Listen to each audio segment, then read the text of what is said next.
Go to court, let the court settle this. So, where is this church exactly, by the way? It's normally up between Wakulima and You know it. and You know it. KPCC, You know it. Corporates there? Yes. Next. Then railway Up- next. next up Yes. railway. And then 'Cause next all those railway lands go behind down. them is Railway. So the allegation here is that she extended the wall of the Kidogo tu. church. Small. Ikakuja small, See just those guys who small. extend into the police Ile station? wanakula mpaka. Yes, small. Those village disputes. Yes. Umekula mpaka by 1 foot. Yes, no. Kaweka plantation Okay, kuonyesha yeah. kwamba yes. And somebody comes and uproots it at night. And plants it in. I mean, So the wall was demolished. that one gone. And they say goons, but this isn't the only story. Remember the tale of war that was in the papers a while back of South Sea, Yep. where now these were inspectors from the county government. It is even alleged there's a woman who was raped. While this was going on, yeah. Yes. Yeah. And it was even alleged further that some of the men who had gone were sodomized. Now, when you hear of stories of goons waiting for officials of the county and beating them up, if all these things are to be believed, and then you hear same South Sea, okay, government land belonging to Kirdi or wherever, you suddenly find somebody is building a mall. You want to ask yourself, the person who's building a mall didn't just start building the mall. Nope. Something has been going on.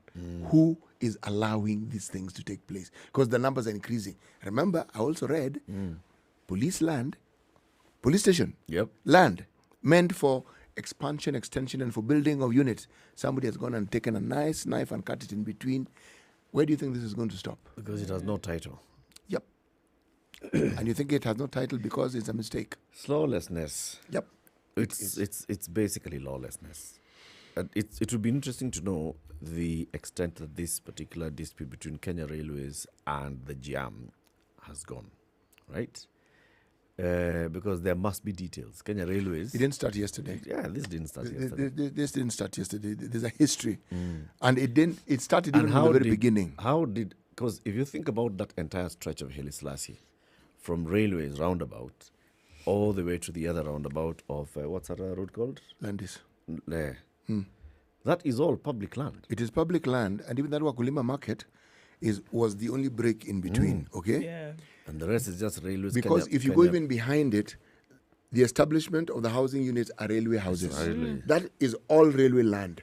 So if you can tell me that from Railways roundabout, that is railway land. It is railway land. Then you find KPCU, you find Kenya, the coffee guys. Yes.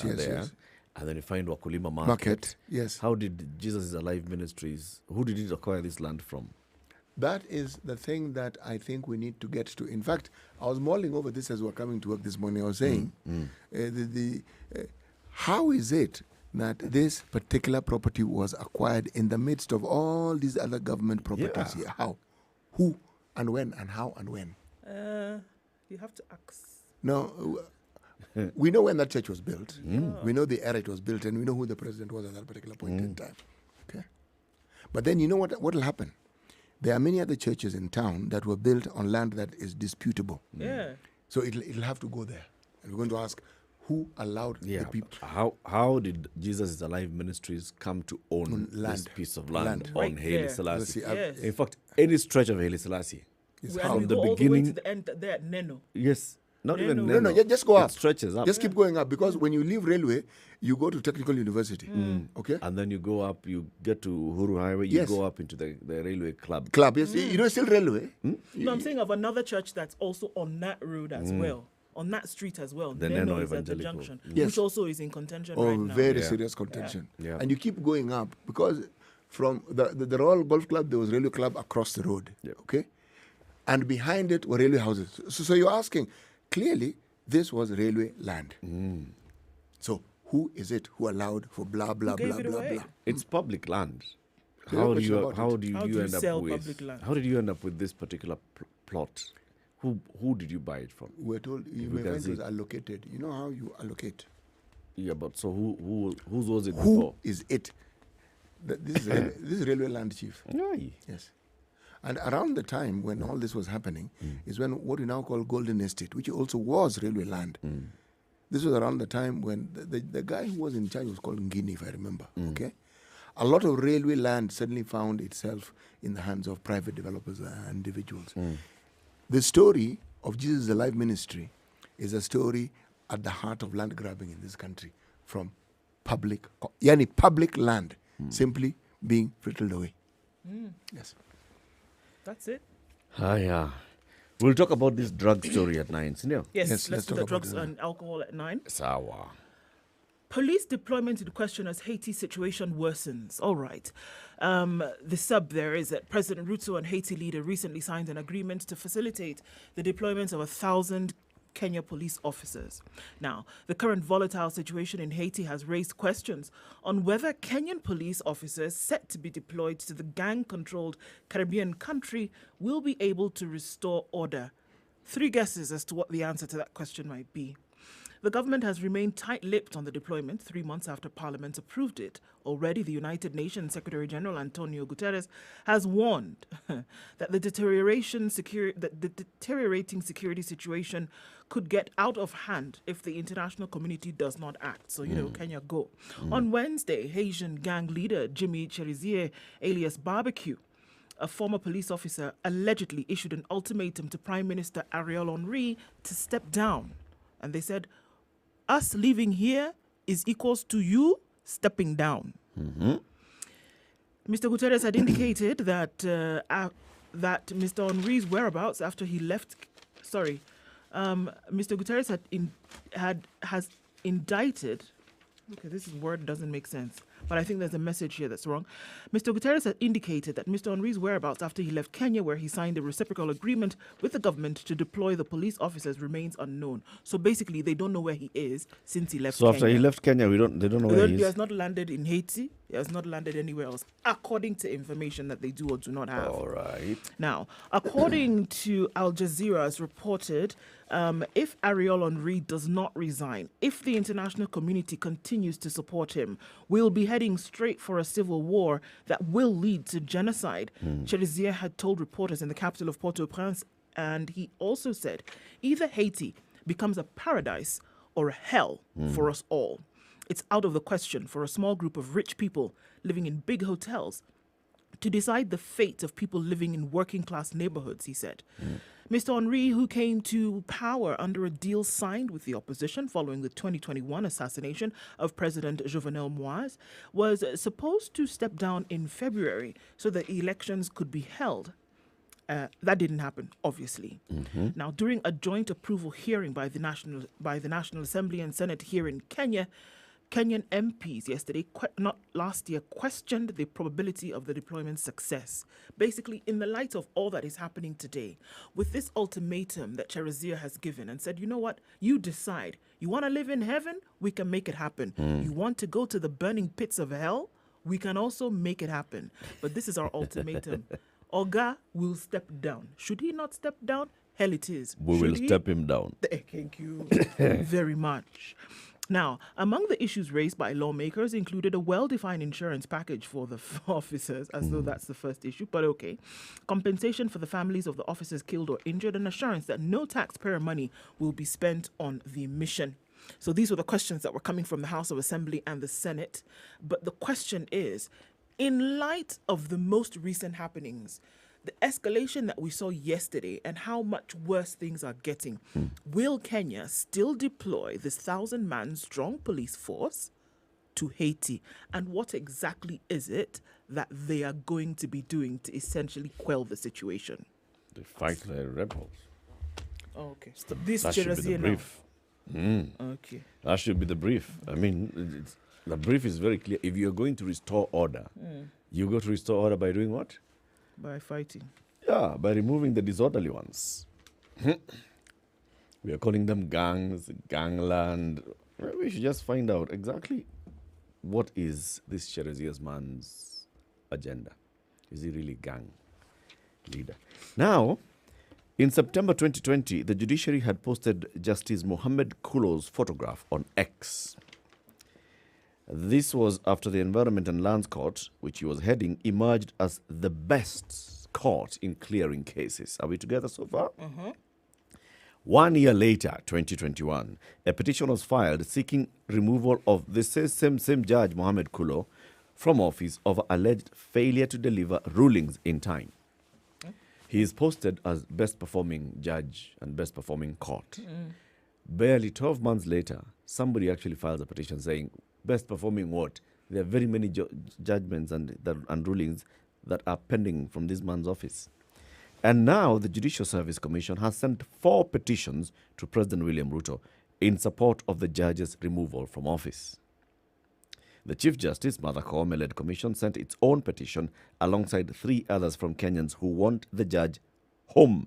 They want the president to appoint a tribunal for the removal of the justice. Central to the 4 petitions are 116 pending rulings that the judge has not delivered. The JSC received 5 petitions against the judge. Out of the lot, 2 did not meet the threshold and they were dropped. On the other hand, the commission has also initiated its own investigations on Justice Kulo. The judge now faces allegations of gross misconduct, incompetence, and a violation of the Judiciary Service Commission's Code of Conduct. One of the cases was filed by Mara Rafiki Camp director Uwe Herdis. Herdis filed a petition after the judge ordered for the demolition of the camp said to be worth 221 million shillings on December 17, 2017. He accused the judge of abuse of power as another court was handling the same dispute involving the same parties. So there was a case in another court. This judge goes ahead and says, Bomoa camp. The commission tasked Mashari Njero, who's the outgoing LSK male representative and the vice chair of the commission, Justice David Majanja, Olive Mugenda, and Felix Koskei to hear the petitions. The 4 members of the JSC committee heard Herdis and 1 other witness and reported back to the full plenary about its findings. In his petition, Herdis argued that the judge ought to have either sent the file to the other judge, who was handling the same case, or just strike it out. But in his response, Justice Kulo said the case registered as Narok ALC number 202 of 2017 was initially filed in Nakuru, but was later transferred to Narok and allocated the new number. He said the case was slated to be heard in June 2017, but the plaintiff's lawyer sought to withdraw the same. However, the contention was the cost of the case. He says the parties agreed to have the case mentioned in July 2017 to record a settlement, but on that day the stalemate was still persisting. So the judge says, though I had set to deliver my ruling in the matter on July 25th, 2017, the ruling was not ready, and I told the parties that I was overambitious when I gave that date, as I got overwhelmed with work. Hence, the ruling was not ready. He also said, although he finally wrote the ruling, the file was allegedly misplaced. According to the judge, the ruling remained in the file undelivered since no party brought to his attention about it. He claimed he delivered the ruling in September 2018. According to him, when he delivered that ruling, he thought that the deputy registrar had notified the parties. The judge asserted that at the time he was handling the file in Narok, he had been notified about the other file in Nakuru. So him is saying, I actually wrote my judgment. It was in the file. I expected the registrar to communicate to the parties that this is the ruling of the court. Now, if the registrar did not, now... What can I do? Me, I was moving on to something else, right? How does one move from being the best judge to this? 116 pending rulings. Now, is it... They're waiting for yes, him. all right. Is it that he is the one who's incompetent, or is it that those cases are far too many for one person to handle at any given point in time? He's concluded the cases. These are judgments that are waiting just to be delivered. That's it. As in, he has listened to the case Yes. all the way to the end. Now he's just supposed to deliver ruling and judgment. That's it. That's it. Yes. He is not delivering those ones. Yes. 116 of them. All right. Why? There has to be a why. Yep. That's what now these guys were investigating, all those 4 petitions. Even the JSC had initiated because they had seen, from our case, that digitized Case thing, log. they can see pending. They're like, we've got to check what's happening here. The way this case is being presented is that this is some errant judge who is doing all manner of things to subvert the law. And my reading of it is there's something that we are not being told and something that is afoot here. How do you move from being a judge who is considered to be an extremely competent person to the point where you're considered one of the best judges in 2020, and then suddenly 4 years down the line this has happened? What has happened? What actually happened? What's actually going on in that place? Yep. Was it a case of erroneous reporting in 2020 that this court had actually said, you know what, we have all these cases we've handled. So because they considered handled, they had not considered handled to the point of delivering the judgment. Yes. It's considered handled to, we have finished hearing. And then it emerges, oh, wait. So you finished and you said, kujeni kesho nitawaambia. Then the kesho never comes. And why so many? There are many. 116 cases are very many cases. No, That's a lot. And to imagine that a case, give or take, you want to say 60 days on the minimum that it takes. So you can imagine how long this is. And if you want to just do on the minimum 60 times 116, that's kind of the amount of time that it's been waiting for folks to get some kind of... Our tribunals by nature are supposed to be investigative, isn't it? So I'm going to take the view that they're going to that they're going to look into depth and find out exactly why this is the case. Yep. And then we will get to know. Yep. Yes, but the way this case is being presented is that here we have an errant judge who really does not know what they're doing and should not be working here. And I'm wondering, no. By the time someone is appointed a judge, you know, it's not as though you walk in the street and the first person you bump into and ask him, do you want to become a judge of the High Court? It doesn't work like go that. through a process, man. Yes. Yeah. You go through a process. And let him go through this process. Let's hear. Clearly, even by the time the JSE was presenting its report, they had already given him a hearing. Right? And then they concluded it's not... Something's not adding. Something is not adding up. So let's have a proper tribunal. Let's see the tribunal, Let's see how it goes. There's another case here of offers for free lunch, yogurt, late night texts, and assignments closer to the manager's office have cost a supermarket chain 589,000 shillings. The Employment and Labour Relations Court has ruled that the gestures to a woman employee amounted to sexual harassment. The staff codenamed CMK turned down the freebies from her Chandarana branch manager, BD, 2 months after she was employed in May 2017. She faced disciplinary action for alleged loss of 1,000 shillings note. CMK told the court that the implication was malicious, and after a disciplinary meeting, it was established that she was never involved. She then raised concerns about sexual harassment to Chandarana's general manager, and she was summoned to a disciplinary meeting where an apology was issued. This, she said, was an admission of liability by the manager, BD. CMK was then transferred to ABC Place branch in August 2017. After reporting on August 31st, she was met with hostility as colleagues openly discussed the issue of sexual harassment. This made her quit. She told the court that the unconducive work environment was a violation of her rights to dignity, reasonable working conditions, and fair administrative action. She said that she was not aware of any disciplinary action that was taken against BD. Chandarana said CMK picked this 1,000 bob note together with the money that she had dropped, yet the note had been dropped by the branch manager while giving out salary advances. She was recorded on CCTV cameras picking the 1,000 bob note. According to the supermarket, this amounted to gross misconduct, a ground for summary dismissal. Manager was giving out salary advance. He dropped like 1,000 bob note. She picks. Instead of returning it to manager, she pocketed. That's what she says. She responded by denying that she was ever picked the money and even offered to pay to settle the money. She said, 1,000 moja. Shikeni. Okay. Chandarana invited her to a hearing. It was during that meeting that she raised the sexual harassment allegation. The supermarket, instead of firing her, opted to transfer her, where she worked from August 31st to September 20th that year, 2017, when she resigned. Then she went back to court and said, you know what, I'm not boarding this thing. I was harassed by this manager, and then when I was transferred, the new branch that I went to, everybody knew why I had left.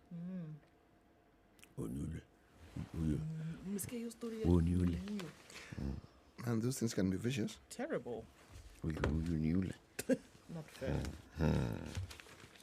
You and Annie. That's how it starts.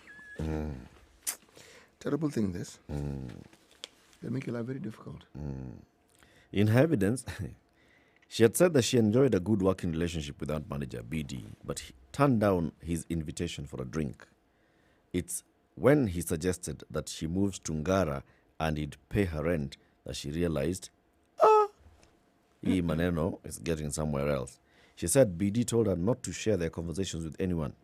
She added that during her resignation, she notified the human resource manager, Jen Jambi Mwangi, of the sexual harassment. The victim added that she expected Chandarana would keep the issue private and was surprised to learn that someone was watching her every move.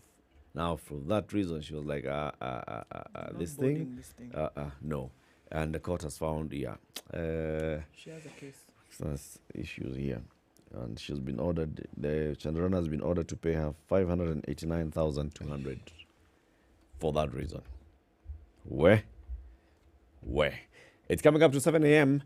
Time for the news, and then we'll have a conversation with MSMEs Principal Secretary.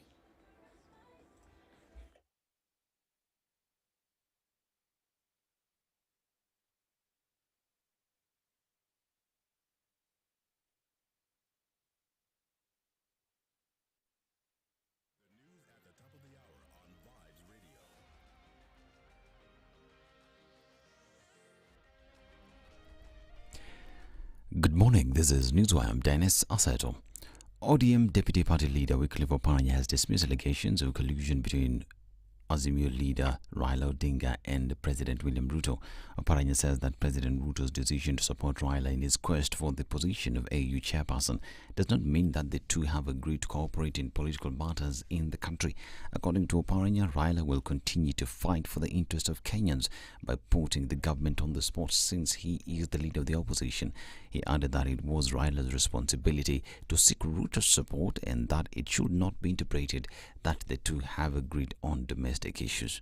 Raila going for that seat, he needs the government endorsement because AU is a government setup, governments of Africa setup.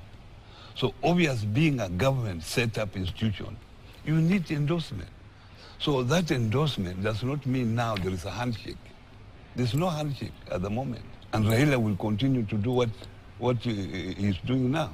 So do you mean that now with that endorsement, Raila will not continue to defend people's rights? It's not a handshake. I can tell you from where I sit.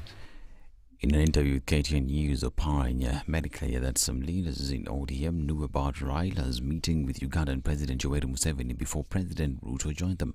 However, he insists that the consultation between the two was about Raila's ambition for the AU position and not about local politics. There is no automatic succession. Would you want? Obviously, I will want. Okay. But through the normal procedure.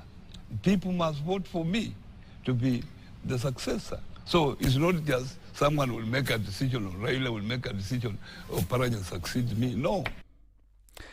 A section of the church belonging to ex-Nairobi gubernatorial aspirant Bishop Margaret Wanjiru was demolished by unknown people. Now, the unknown people went to the Jesus is Alive Ministries, which is located along the Haile Selassie Highway, and began to demolish it over an alleged dispute with the Kenya Railways of Orlando. Wanjiru accused the Kenya Kwanza government of turning its back on her despite her spirited campaigns in the previous general election.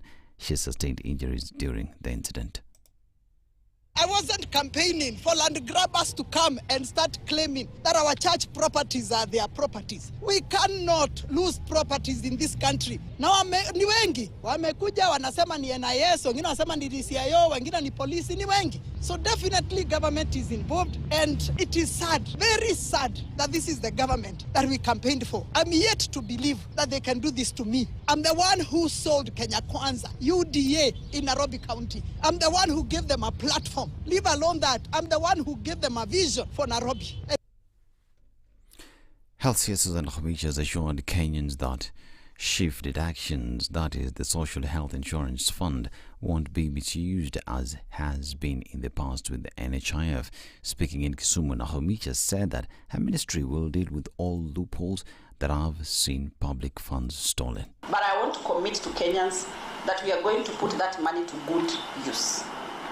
The pilferage, the thuggery that has been there in the Ministry of Health, that is going to be a thing of the past.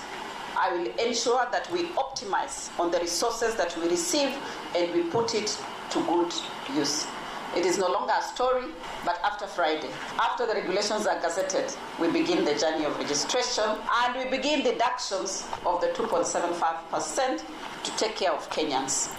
Nakuru further said that Kenyans with chronic diseases will be supported by the fund only if their 49 billion shillings request to the government is approved.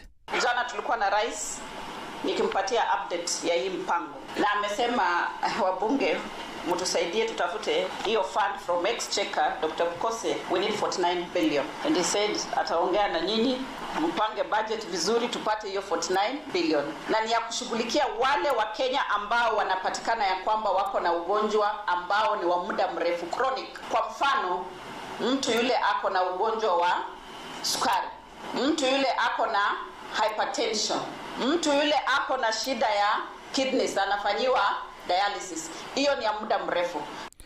This is Newswire. Dennis Aseto, good morning.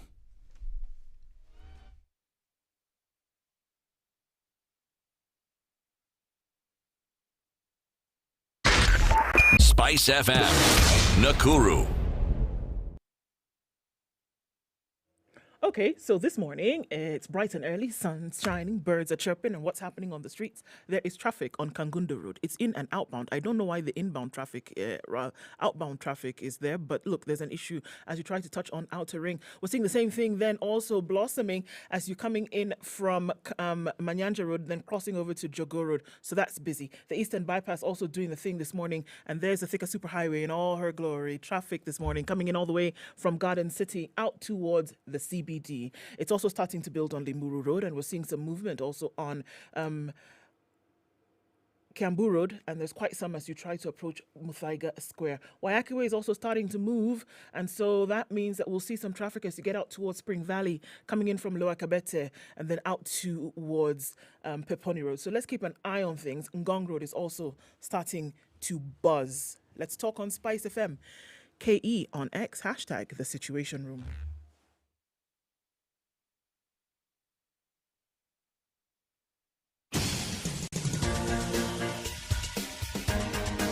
This is The Situation Room, the home of hard-hitting political commentary and penetrating insights about the state of the nation. This is a talk radio experience like no other. The Situation Room, a place for hard truths, debates, and elevated conversations. The Situation Room, witty, political, engaging, deep, controversial. In the room, we have C.T. Muga, researcher, academic, seasoned political observer, a fountain of wisdom in these politically uncertain times. Ndu Oko, Nigerian by birth, Kenyan by choice, communications expert, Pan-Africanist, a truth seeker and believer in people power, and Eric Latin, agent provocateur, the man in the chair, seasoned journalist, news hound, a man who believes in punching up, not down.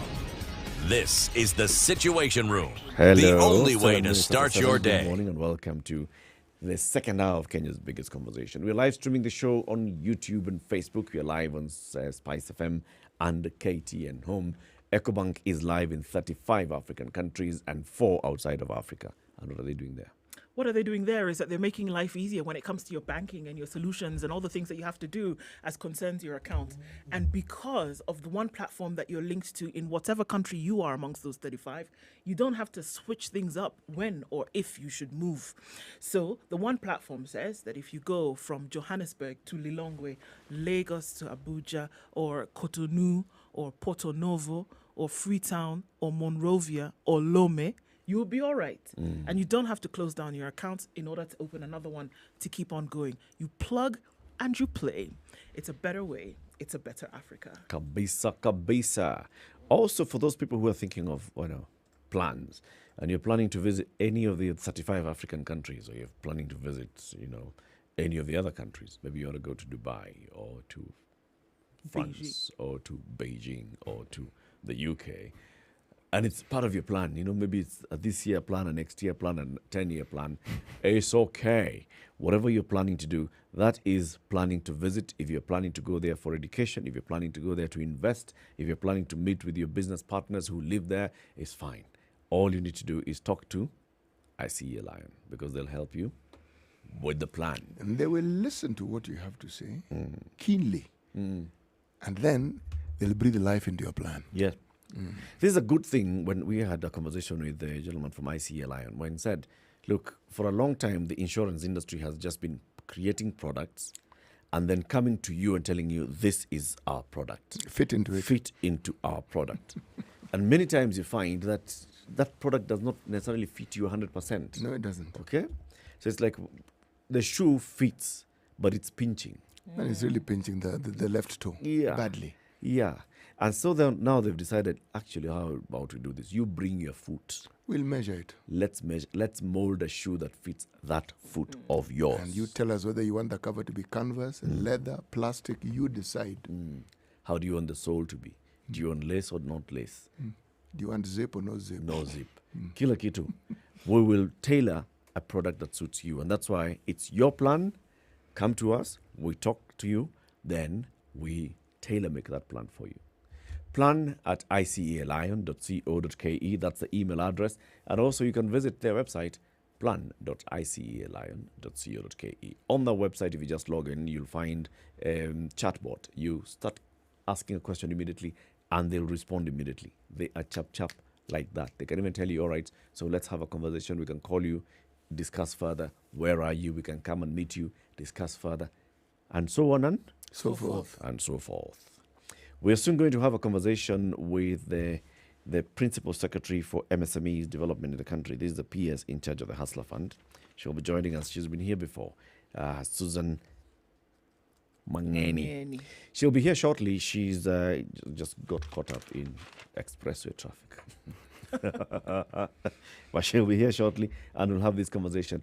So far, what do we know about MSME development in the country? Very many people are saying, so I've started like a small business. I'm not able to grow it. Many people are saying we come together as groups. We want to start a business. We'd like to scale it. How do we do this?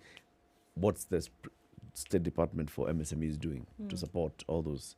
But before she gets here, you have a story you want to tell us? Yes, I do. Please tell us. So the doctors are still saying, you know what?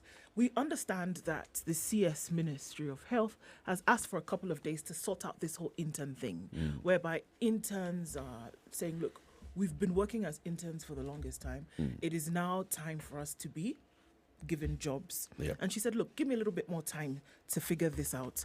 And the doctors have said, okay, we're giving you 7 days. 7 days?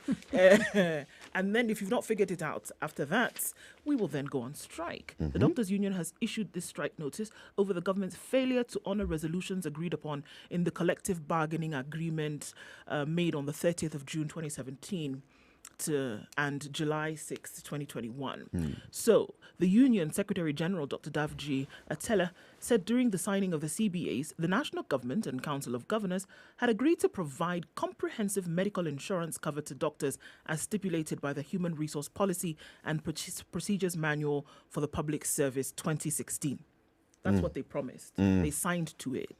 In a statement, Dr. Atela said the government and the COG has also backtracked on the promise of swift posting of medical interns, which is one of the biggest bones of contention currently. It also involves their payments and general mismanagement of the internship program. According to the Secretary General, the government has failed to honor its promise to employ doctors and to provide a training budget for eligible postgraduate medical cohort of 2018. That's about 6 years ago. So let's not even ask what's going on with the guys 2018 and moving forward. He said county governments have been hesitant to allow doctors eligible for postgraduate studies to pursue further education. In cases where they have released doctors for training, devolved units failed to disperse their allowances and even had the doctors undergo disciplinary procedures, including compulsory headcount and termination. He said the devolved units have also failed to honor their promise to promote eligible doctors, delayed their salaries multiple times, and failed to remit their statutory deductions and repayment of loans. So they said, you know what? This whole kit and caboodle needs to be figured out. So instead of us being in the way while you're trying to figure it out, we will stop working. Okay? We're giving you 7 days to say whether you're going to then be able to handle this matter. If you're not able to handle the matter, we will remove our stethoscopes and we will down our tools. The CBAs that we are talking about is not even the ones that have not been fulfilled in terms of the stipulations. We're talking about the most recent past CBA, 2017 to 2021. So is it CBA with national government or CBA with counties? Are we talking about 47 CBAs? Because the employer of doctor is the county government. Right. So they talk about the issues of hiring of medical staff. They talk about the moving of interns to then absorbing the interns. Absorption of interns. They talk about allowances. They talk about payments, increments, and things like this as under the national government. Okay? They now then talk about non-payment from the county governments, non-payment of allowances and wanton termination, etc., etc. You know what? Why don't we everybody just pause? No, stop everything and let's discuss this human resource for health once and for all, right? So the national government is involved in training of a doctor, all the way from first year at university to the last year, to internship, to go. Everything in terms of training is national government. And then employment It's county government. is county government. When this person is working as an intern, they are in training. This is national government. The absorption into the workforce is County. employment. It's county government. We have some serious confusion here. And you can clearly see, because both levels of government want to have a say in how these matters are conducted, then we're going to have complete issues. You know, Why not just go with what the doctors have been calling for? This Health Services Commission. simple. Number one. Yes. So it's clear we are training a doctor, we train a doctor, this doctor goes to be an intern. Even in the internship, the Health Services Commission posts Yes. the interns to the various hospitals across the country. In the same way, the Teacher Service Commission posts teachers. Yeah. And then after you become an intern, now you're getting employed, you're properly now a doctor, you get deployed, you're registered by the national government as a doctor with a board. Then you get into the role of the Health Services Commission. Then you're deployed to whatever health facility across the country by the Health Services Commission, based on the needs which have been agreed on by the county and national government. Counties can still run hospitals in terms of seeing, we are equipping this hospital, we are bringing the medicine, we are making sure that we build more wards, we build maternities, we fix the roof, but the personnel come from the HSC just like they do with the TSC. And I think that that's going to solve this problem, because then they would be responsible for all the human resource issues. They would be responsible for saying where this person goes to. It would not be your purview to say, okay, well, I'm going to hire 5 because that's what I need. No, because then what you do is that you have an overall plan. And you know that these are the numbers of the facilities that we have. These are the needs in terms of personnel. And because of all of these individuals being registered here, because essentially what you do with the TSC is that you have a number, right? Yep. And you must register with the TSC. And then from there, we know, 1, you're a qualified teacher. You have the ability to then be able to teach here or there in whatever subject, 1, 2, 3. Same thing would be for the medical personnel. We know these are what your qualifications are. You have the requisite number. And then we know such and such a school, we are going to transfer somebody from here to there. Such and such a hospital or medical facility needs this number and caliber of personnel, then we send. To me, it seems like a no-brainer. But because of the fact that it seems like a no-brainer, then I have to ask, to whose benefit is it that this is not being established? Actually, they're not established, is establishing a confusion. Because there are certain competencies and certain qualifications that every county will not have. When it is a national purview, you are able to allocate resources as and when it is needed. Yeah. Okay. Because actually hospitals are categorized by the board. Yes, it is. Right? And it isn't a county board. The board at national level, which is the same one that also then registers doctors, this board has categorized the hospital. Has said this is a level 3, this is a level 4, a level 5, a level 6. And they have said a level 5 health facility will need to have this and this and the other. It needs to have X number of doctors. It needs to have X number of clinical officers. It needs to have X number of pediatricians. It needs the specialties and the super specialties. Then you know that this is a level 5. It's covering this region. Will have this kind of specialist doctors who are attached to this facility, they'll cover this region. So if it's the coast, you know that the Coast General Hospital will cover the counties of Mombasa, Kwale, Kilifi, if you have this, and this doctors. But now we are all over the place. Now this county has all these doctors. The next county does not have these doctors. This county has dedicated all its money into hiring doctors. The other county has dedicated all its money into hiring clinical officers. Another one has allocated all its money to building roads. So you have this complete imbalance. And I think it's about time we actually have this proper conversation and say, how do we manage our health resources? How do we manage the personnel? All the way from the nurses up to the doctors, to the super specialist doctors. How do we deal with them? Our guest is here.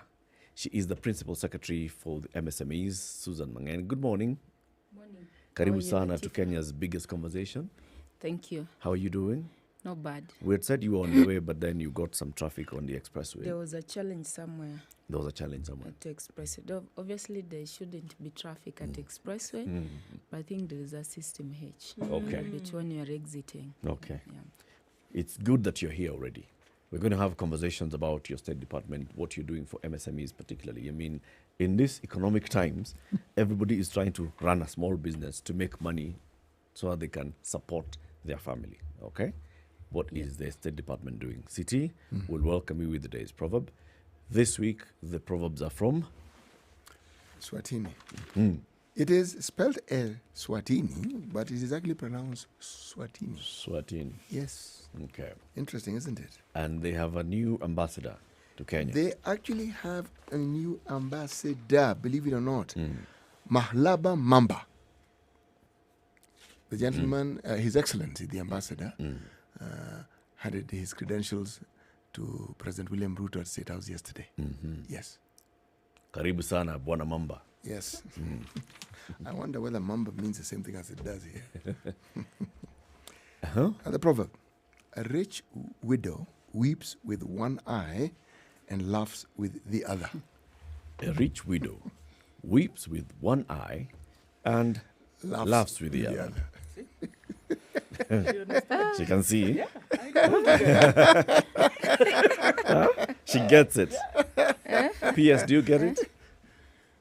A rich widow. Yes. Yeah, I get it. What's your interpretation of it?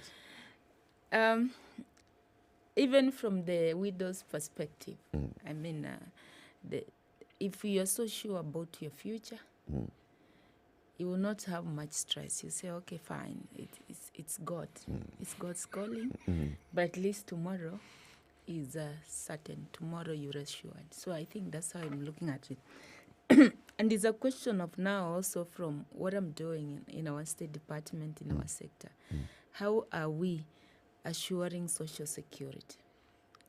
Do people have the future? I mean, if all of us hate the future, nobody will even fear to die today. Yeah, if you're so sure about tomorrow, you won't even, about your children, about your dependents, you're leaving everything for them, you won't struggle. And for people who are politicians, I've walked that path before. So when you go for this funeral, I usually say, the departed soul, that departed body that has left with a certain future, a secure future for the family, will somehow be smiling, very calm in the coffin. But then that one, which has left, so many problems behind, you're not so sure what will happen to your children, to the family behind. You look at that body, is like, they're weeping. Yeah, so I don't know. It's Swatini, I don't know. No, your interpretation is spot on. Makes a lot of sense. It's spot on. Makes a lot of sense, actually. So it's basically, it's like advising you, make sure you leave a rich widow behind. Yeah, you must leave wealth for your children. Unfortunately, we are living poverty for our children. Mm. That's the inheritance they're taking from us. But Latifa, today's conversation, if you allow me to look at it from the context of women, because tomorrow is International Women's Day. Yep. And now just to appreciate the significance that women, the significant contribution of women in our economy, and why we are so much focused on women. If you're talking about MSME, majority of them are women. These are the people who are struggling every day, you know, and that's I'm happy you brought about the issue about widow. You know, as a child, if you were to be asked today, between dad and mom, who should go first? Go where? No, go somewhere. He knows exactly what you mean. Yeah, that's the question. Even you, all of us have parents, isn't it? But if at one point you ask, between dad and mom, who should exit first? I think most of us will say, okay, dad can exit. Mom can hold on. Because we know mom will do everything. Yeah, mom will struggle. Yeah. Mom will feed us. Mom will carry us on their backs. You know, mom. You know, today if I give you 100 bob, and this is why do we focus on women? If I give you 100 shilling, and I give your wife 100 bob, and I say this money you need to fix for us breakfast, lunch, dinner. Do you know your wife will fix? And have change. For you, you won't. No, in fact, you will have a drink as you think about it. Yeah. Yeah. So women plays a significant... So the problem is that you are now coming to tell me what I should do with the money. Just give us 100 bob. And then come tomorrow and ask, what did you do with 100? No. In the context of family, yeah. Is that enough? You'll say this is not even enough. Let me have a bottle just to think about. What am I going to do this? But your wife will fix it. The children will have breakfast, will have lunch, will have, dinner from it, because she also builds on her other social capital that she has. If she doesn't have unga in the house, she'll go to the neighbor, ask for unga. You cannot go to the neighbor. If she doesn't have vegetable, she can go to the neighbor's farm and inama there to get vegetable. Can you do that?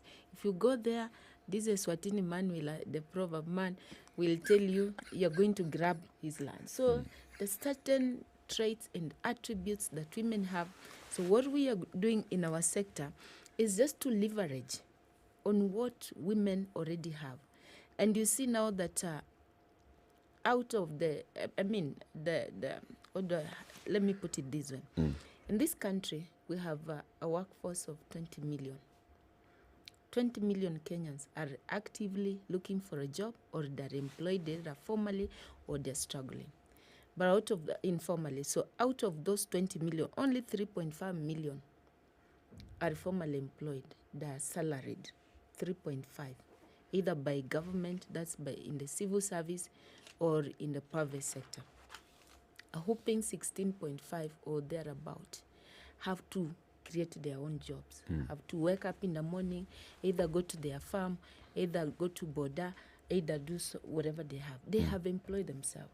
So majority of them are women who do something in their households, in their farm, just to fix their ends. And why now are we concentrating on that segment? Is because there's no way we are going to grow our economy if we do not economically engage that segment of the population into sustainable economic streams. That's why, as a government first, His Excellency the President decided to have this State Department of MSME just to think about how do we engage economically people at the bottom of the economic pyramid, who majority are women, by pulling down the barriers in terms of access to finance, enabling them to access sustainable market, building their capacity so that whichever economic engagement they are doing can sustainably drive their livelihood. So that's where we are. So what have you done so far that is specifically geared towards addressing this and empowering the women? Good. Number one, even the setting up of Hustler Fund, and I don't want all the questions today to revolve around. we give you our word, we will not ask very many questions about the Hustler Fund. Because they really... So a Hustler Fund as an enabler, 52% today as we speak of the beneficiaries of Hustler Fund are women. In other words, majority of people who are in need of those lower limit loans, the 500, the 1,000, the 3,000, majority of them are women. What percentage again? 52%. 52%. 52% are women. Then when it comes to, so basically, if we have, as per now, if we've grown our portfolio to about 48 billion, you can work out 52% is actually more than between 25 to 26 billion portfolio has gone to women. Then Uwezo Fund, which was started in 2013, over 80% of beneficiaries, and so far we have lent out close to it's about 8.6 billion. So over 80% of the beneficiaries are women again. And youth, and of course you see, majority of our population are young people. So among even those women, we have young women. Why am I talking about Uwezo Fund and Hustler Fund? Because these are two targeted financials interventions that are at the bottom of the economic pyramid, at the grassroots. So majority of people you're likely to find there are these women who are trying to do something. Sometimes they could be doing something. They don't know that this is now their lifeline. But they're just doing like those mamambogas, or someone has planted mungas, takes to the market, a neighbor comes, buys there. But that's how that person is sustaining their livelihood. So now what we're also doing is that we've realized that we need to be intentional. We need to consider those engagements as being now their sustainable jobs. Remember, I've told you we have a challenge of engaging 16.5 million Kenyans, who majority of them are at the bottom of the economic pyramid. So as a sector, we are enterprising their spaces through, be it cultural space, be it religious space. We're organizing them in whichever formation they exist there at the grassroots. And sometimes they don't have to register new groups, for example. We're now working with churches. They have, let's say, these cell groups. Those cell groups is also they meet together and to pray. But also just by meeting together, that social formation can also enable them to do something that can generate income for them. We are also investing heavily in capacity building and like something more of an end-to-end intervention. We are no longer sitting back and saying, what you need to do is to just know how to fish. It's more than knowing how to fish. So other than knowing how to fish, we go to give you fishing net, and we go to show you where to fish. Can I just say something? Yes. Are we really helping people by giving them nets? Are we making it possible for them to acquire, buy, purchase, or are we developing a scheme to give? Because if we are giving them, then we may not be making very much progress. We will be entrenching them in a position that many of them are already in, waiting and expecting to be given. No, we are not giving them. And if you look at my sector, it's about credit. Even the financing we give is a credit. Yes. Somebody has to know that there's no business you'll run with grants, with free money. There has to be an effort into it, and you have to cost an effort. So when I talk about, not just training people, teaching people how to fish, and providing them with fishing gears. So this fishing gears is a credit, in a credit form. And how are we doing it? We aggregate into groups, because we know as an individual, you may not even have capacity, even to mobilize supplies, which will enable you capture a sustainable market. So that's why we put them into groups. They guarantee each other. So if, for example, if we were looking at the blue economy and opportunities which are there, and I'm looking at Port Victoria, the Lake Victoria there, I'm looking at the Indian Ocean, the communities there who derive their livelihood from fishing. They may be lacking fishing gears. They may not even have a boat or fishing nets. But if you identify those fishermen and you put them together, you train them, and you empower them with the fishing, common user facilities, the boats.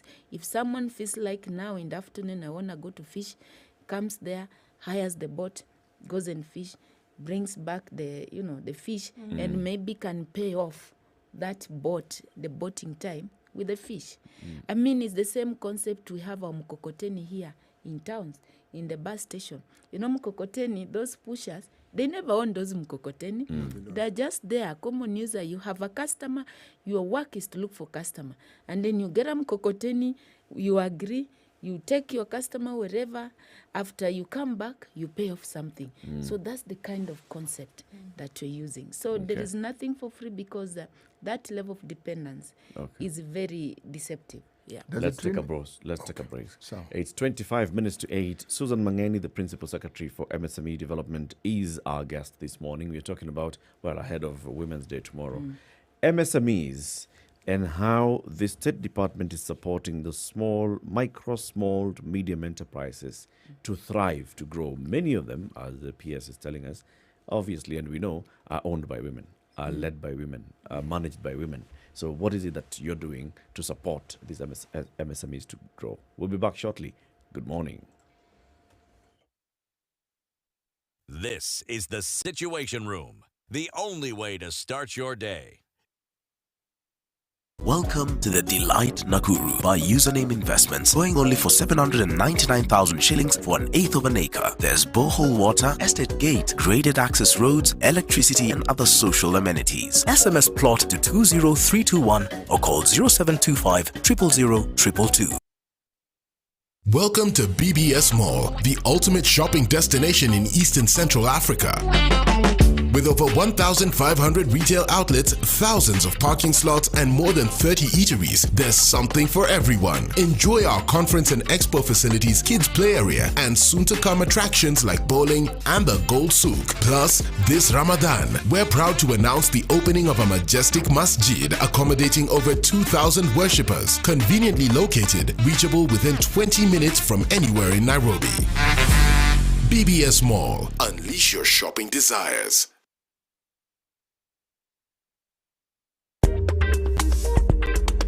If you want to get on the road less traveled and see those wonderful hidden away places that are off the beaten track, what do? Trade in your travel agents? Buy a bigger and better map? None of the above. Because soon, the Nairobian will become the Nairobian Extra and give you TNX rated travel live.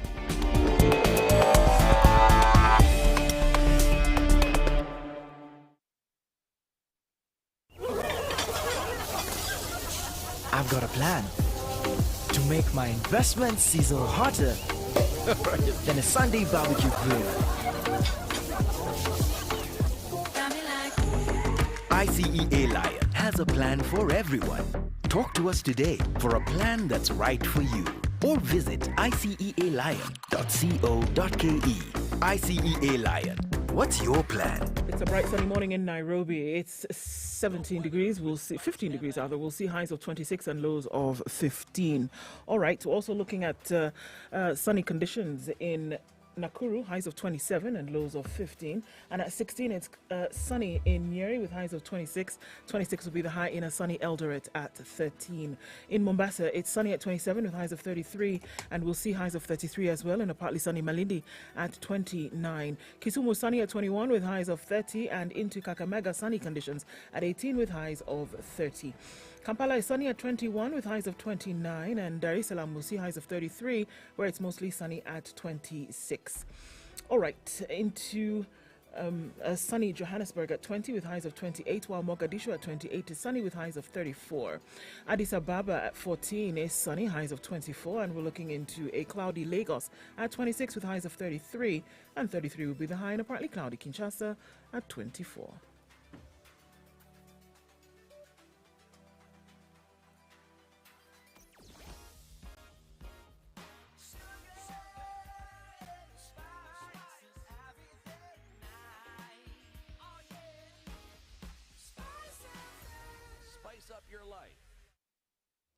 All right, into traffic hour. That's where we are knocking this morning.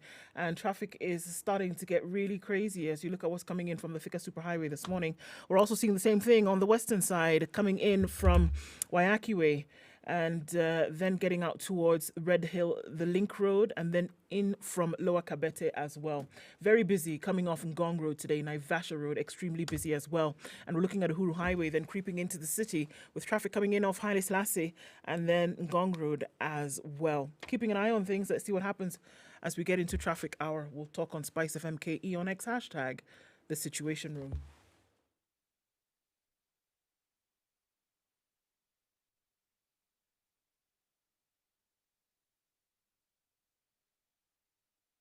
Mature, intelligent talk every morning. Spice up yourself.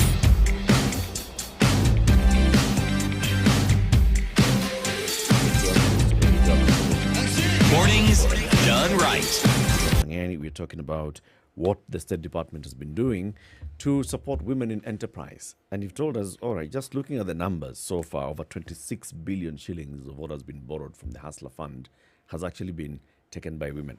Yes. The borrowers are women. Yes. And mostly they are doing it to run their small businesses. Yes.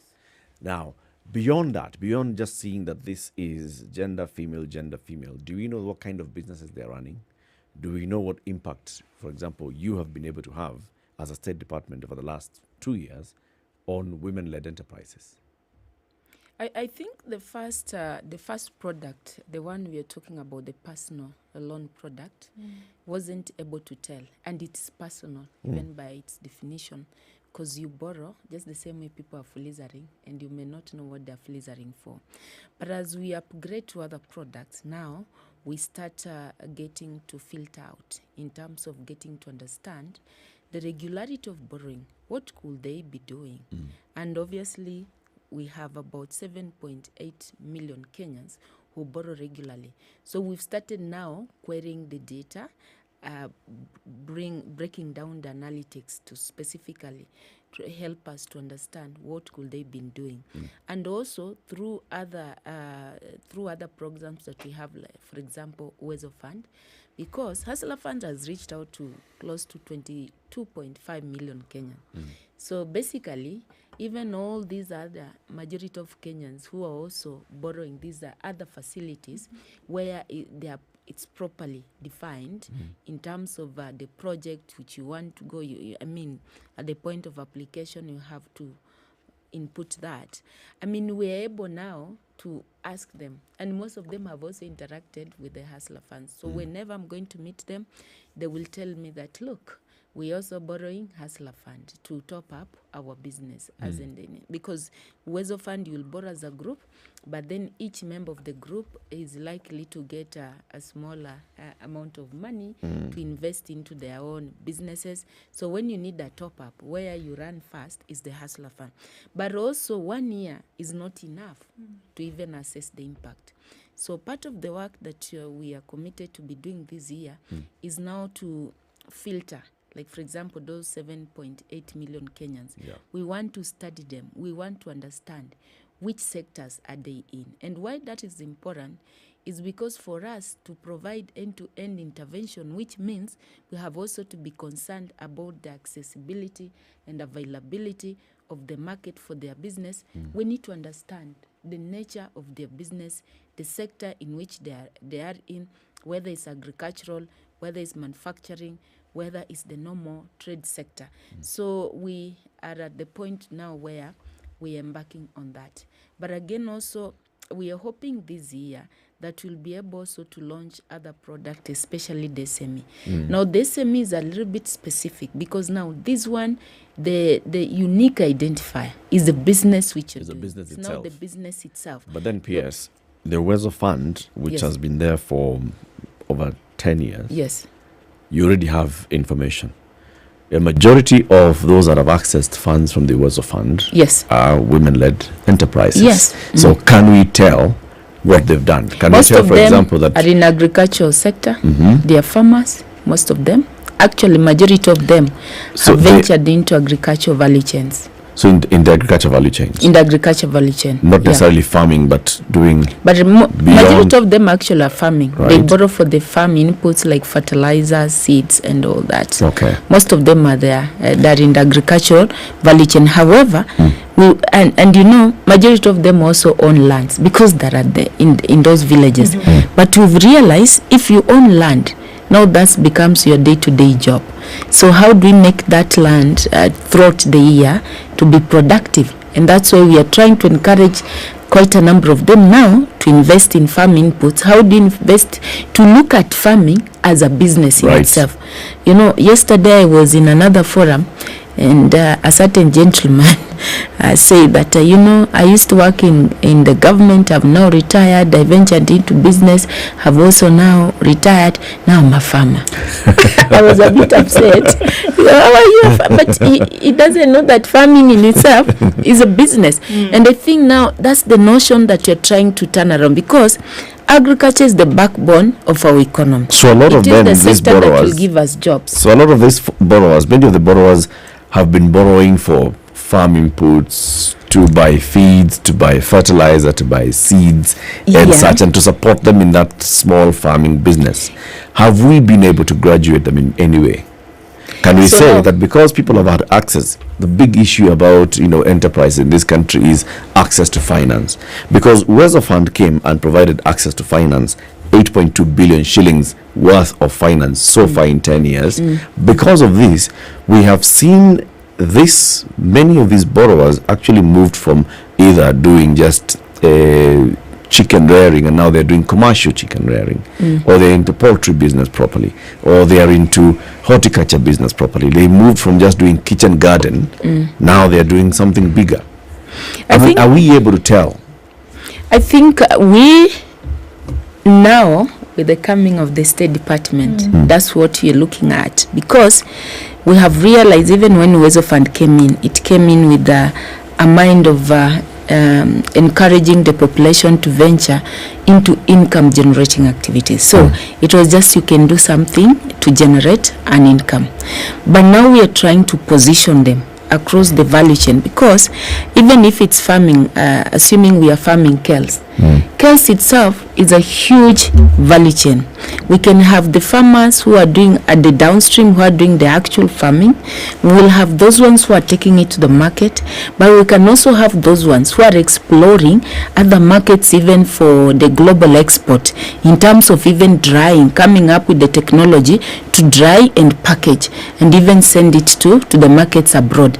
So there are massive opportunities there, but they're being unexploited. Most of agricultural value chain, what our people have been doing, they just focus on the raw material. There has been no value addition. So, and if you visited our villages, you'll see most of our beneficiaries.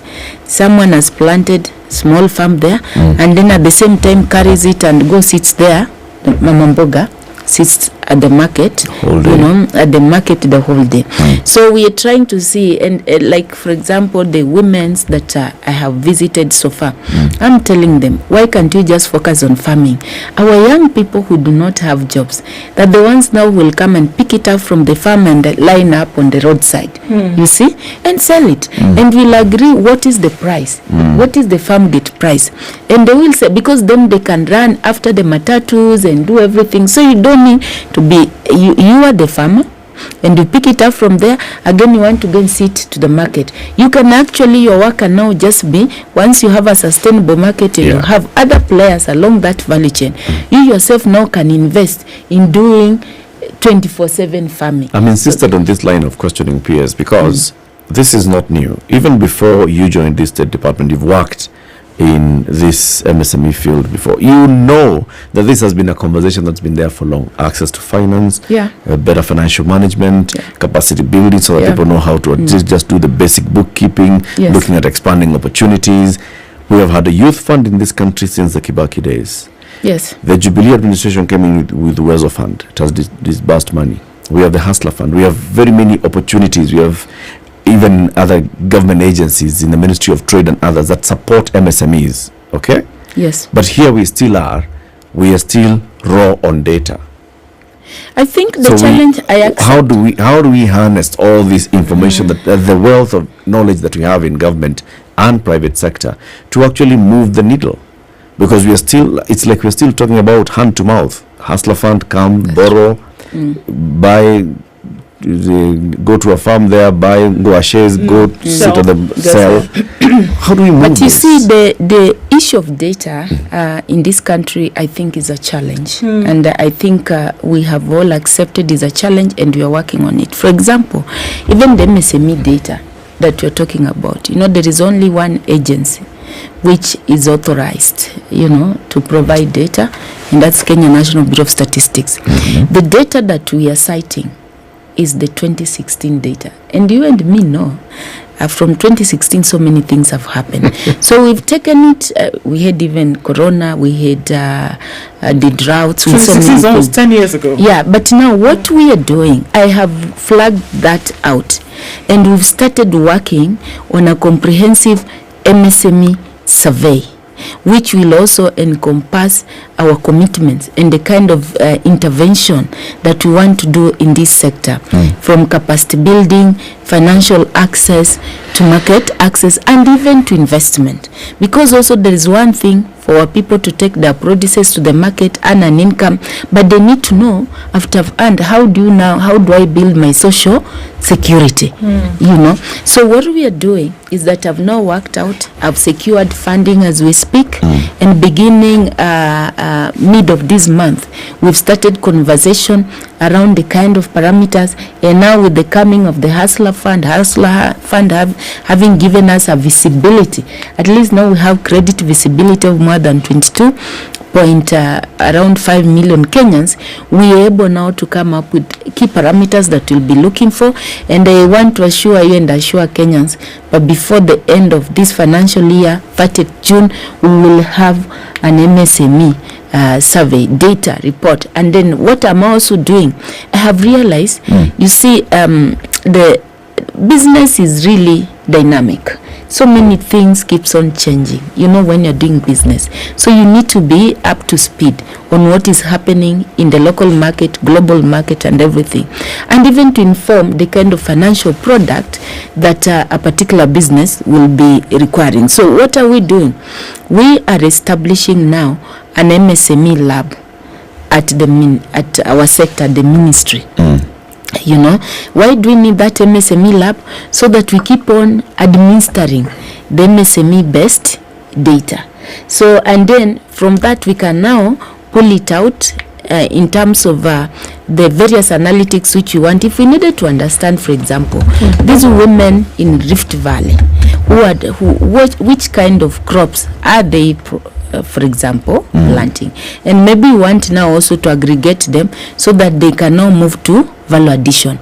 We may not have that data because, and I think the reason why this happened for a long time is because it's only this administration that actually acknowledge the need of having a state department or a government sector or agency that deals and focuses or coordinates the functions of MSME. The data which has been there is usually private. MSME function had been left to the private sector, so everybody does their thing. The government didn't have much presence. Even as they were coming up with these funds, like the youth fund as you speak, they did not own data, because basically the data is owned by all over the place. So that's what we are trying to correct now. Okay, so I can understand that because obviously we know, PS, that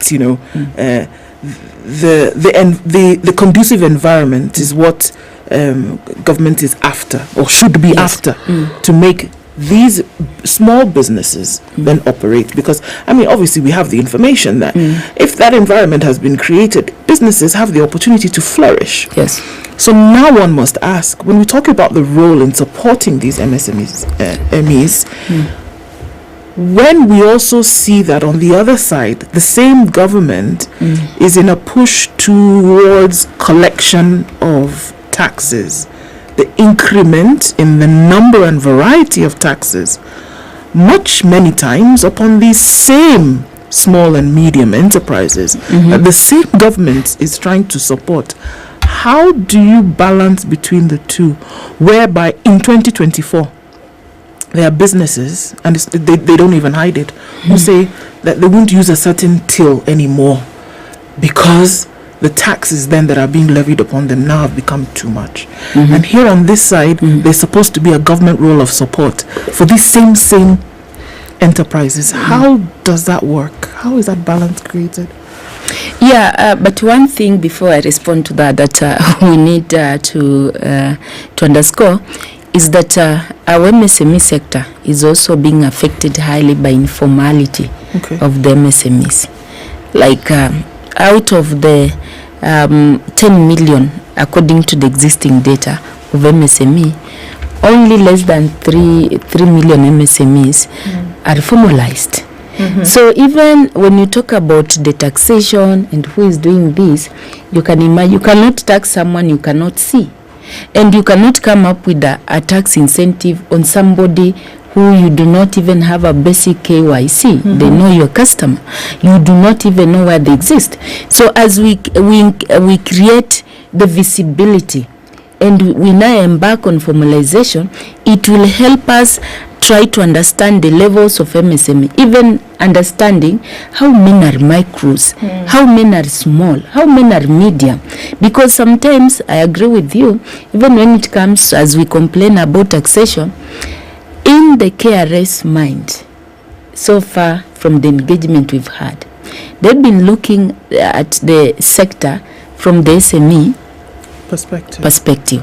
But we have a heavy micro who are informal. So now, and again, it points to lack of data that can differentiate who is at which level that requires which kind of intervention.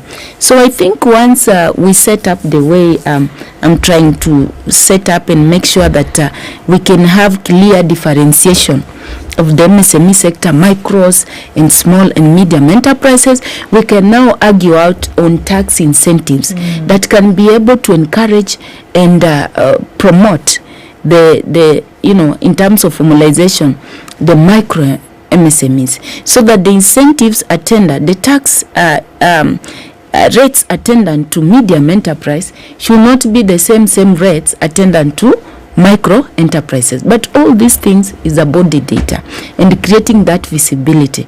And that's why I think, and I want to believe what you're doing in the next couple of months or 1 year will now put us to a level where we're sitting down with KRA and saying, look, for these micro MSMEs, I think let's flex as we build them up. For the small MSMEs, this could be, because all of them have got different lifespan in a risk environment. The micro usually gets swept out immediately, and the small, some of these over time can build up themselves. And again, why do we need data? So that we can also scale them up. 98% of all businesses in Kenya are MSMEs. Only 2% are large enterprises. That situation explains why unemployment is the biggest challenge we have in this country. Because you imagine that large enterprises which can create sustainable and probably permanent jobs. But again now, in a situation where out of this 98%, we are saying majority of them are micro, meaning they're informal. They cannot create even sustainable jobs for themselves. People will do seasonal business, for example. If I'm a farmer, I've planted my kales, they will drive whichever income they will get. After they dry out of my farm, that is it. So I go back to a state of unemployment. So we want to segment them into those various levels. So at any given time, we see which kind of intervention do these. You have a repository of data. All you need is collect it. Counties know who they are charging levies on a daily basis. They know who they're collecting those fees and licenses from. But not all. On a daily basis. Not all. The majority will tell you. I mean, we have an idea. If you talk about then cooperatives and SACCOs and cooperatives under your ministry, they can tell you how many cooperatives they've registered, or they're dealing with small groupings that are chamas, that are sort of cooperatives, and just getting them to enroll will be something else. The Ministry of Trade has been dealing with trade for a long time, but also the Business Registration Service has businesses that are registered. So there's a lot of data, PS. I will tell you something, Latif, on that. We can assume there is a lot of data. I agree. Everybody in small pockets spread out, but which needs to be now collated and have some sort of an integrated system where by click of a button you're able to tell who is there, who is doing this and this, and that's what you're doing. But also let me tell you, for example, the Hustler Fund, because of the element of credit, we've reached out to more than 22.5 million Kenyans. Now, we have transitioned a number of government services to e-citizen. You can go and find out how many Kenyans are onboarded. So we are running almost the same system, targeting 18 years and above.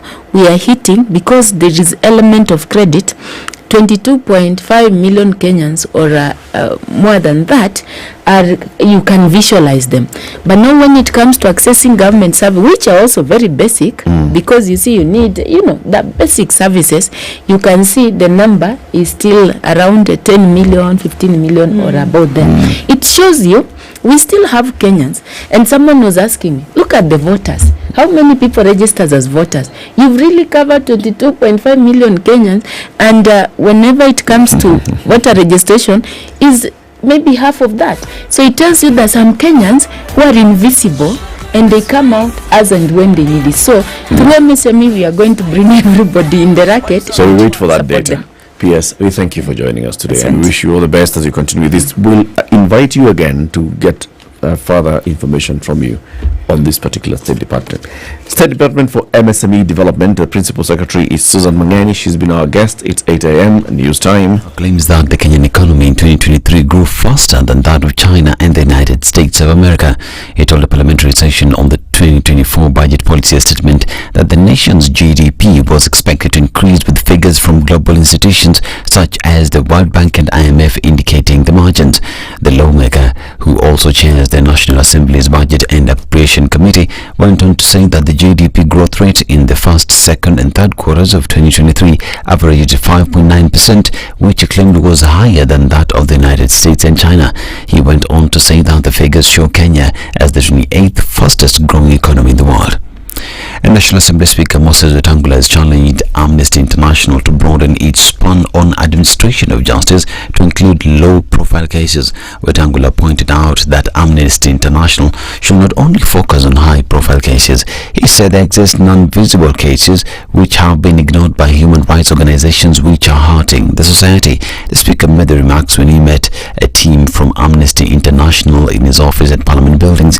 The team was led by Executive Director Mr. Houghton Irungu, with Speaker Wetangula saying cases such as incest among the rich are on the rise. The National Treasury has been urged to speed up the harmonization of customs and excise duty on ethanol in the East African Community region to protect Kenyans from exploitation by unscrupulous dealers and traders. Interior Cabinet Secretary Kithure Kindiki called on the Junguna Ndungu-led ministry to complete the process within 45 days. Kindiki added that the Kenya Bureau of Standards shall within 45 days ensure that all industrial ethanol is denatured or marked with a denaturing agent to prevent diversion and or accidental use of industrial ethanol in alcohol manufacture. He disclosed that within 60 days the National Treasury shall conclude taxation proposals for the incorporation of a model of taxation based on alcohol content. Dr. Benjamin Mugure has lodged a petition in court challenging the implementation of revised fees and levies rates for various services offered by the State Department of Immigration and Citizen Services. In his petition, Mugure argued that the revised fees were increased arbitrarily without any formula and substantial public participation whatsoever.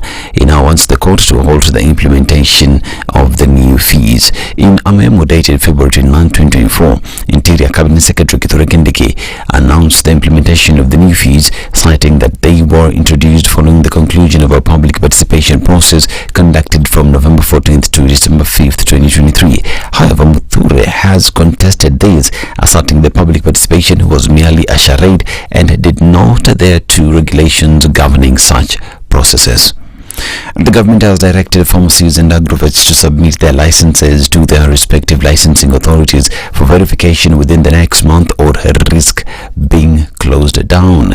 Interior CS Kithure Kindiki says the decision has been taken following continued abuse of prescription drugs, with Nakada saying is one of the biggest emerging threats.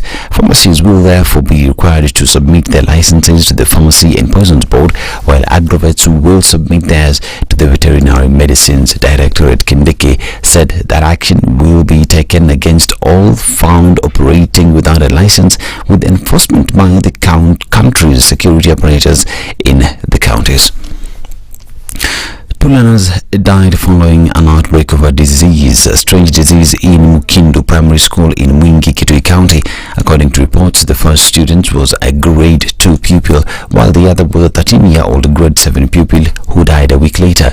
The school head teacher, Josephat Kimotho, confirmed the outbreak, saying the children developed similar symptoms such as severe headache, high fevers, nose bleeding, vomiting, and eyes turning yellow, among others. Kimotho said he was not sure what the outbreak could be, as scores of other children were also reported to have such symptoms, where some were treated and have reported back to school. And the United Nations Rights Chief has warned that the situation in Haiti had become beyond untenable, with 1,193 people killed this year by gang violence. Volker Turk called on the urgent deployment of a multinational security support mission to the Caribbean country, describing the death toll from the gang violence, which has also left 692 people injured, as staggering. This is Newswire. Dennis Aseto, good morning.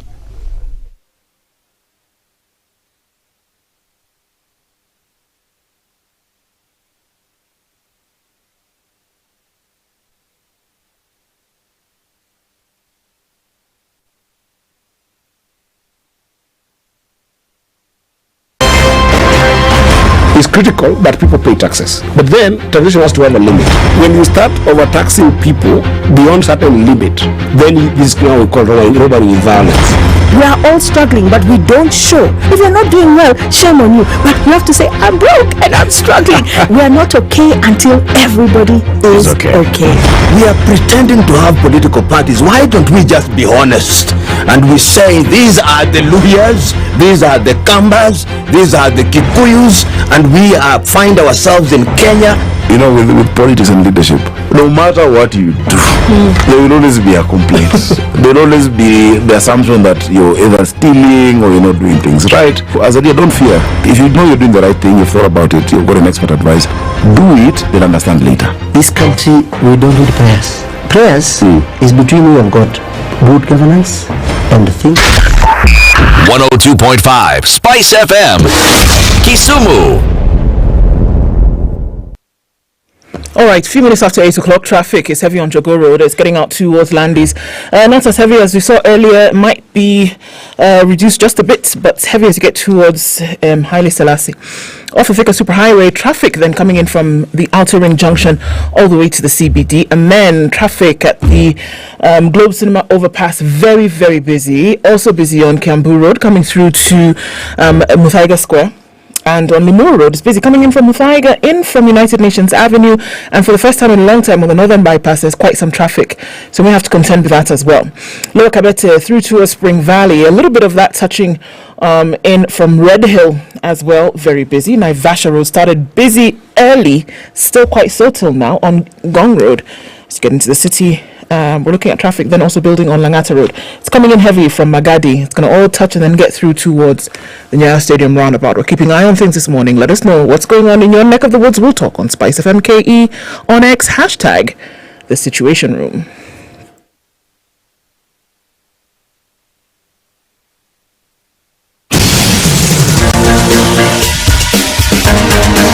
This is The Situation Room, the home of hard-hitting political commentary and penetrating insights about the state of the nation. This is a talk radio experience like no other. The Situation Room, a place for hard truths, debates, and elevated conversations. The Situation Room, witty, political, engaging, deep, controversial. In the room, we have C.T. Muga, researcher, academic, seasoned political observer, a fountain of wisdom in these politically uncertain times. Ndu Oko, Nigerian by birth, Kenyan by choice, communications expert, Pan-Africanist, a truth seeker and believer in people power, and Eric Latif, agent provocateur, the man in the chair, seasoned journalist, news hound, a man who believes in punching up, not down. This is the Situation Room, the only way to start your day. March 2024. Have you been to any of the 35 African countries where EcoBank has presence? There are many. 35. Nigeria, they have presence. Yes, Abuja. Nairobi, Kenya, they have presence. Yes. Okay, and many others. Many others. And 32 others in Africa.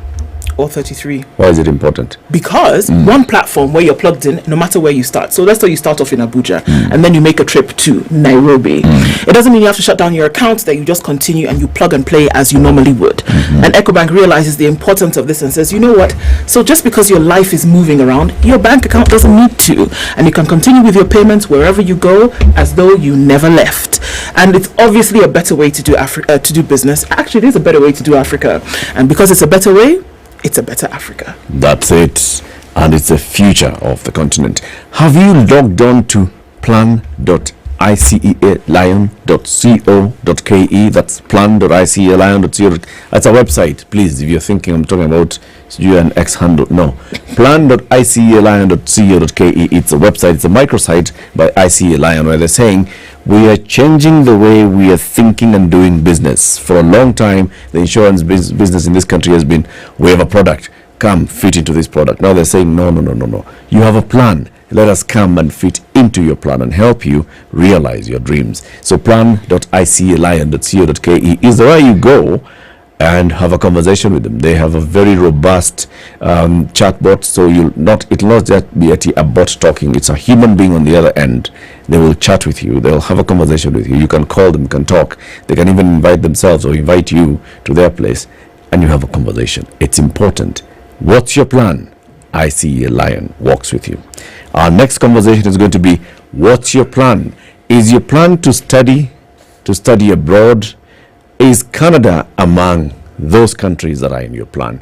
Is Canada the only country in your plan? Then we have got the solution for you, because we are going to talk about York University and why you should study in Canada. JJ McMurtry is Dean, Faculty of Liberal Arts and Professional Studies at the York University, and Bisi Alawudi is the Regional Recruitment Manager for Africa for York University. Good morning, gentlemen.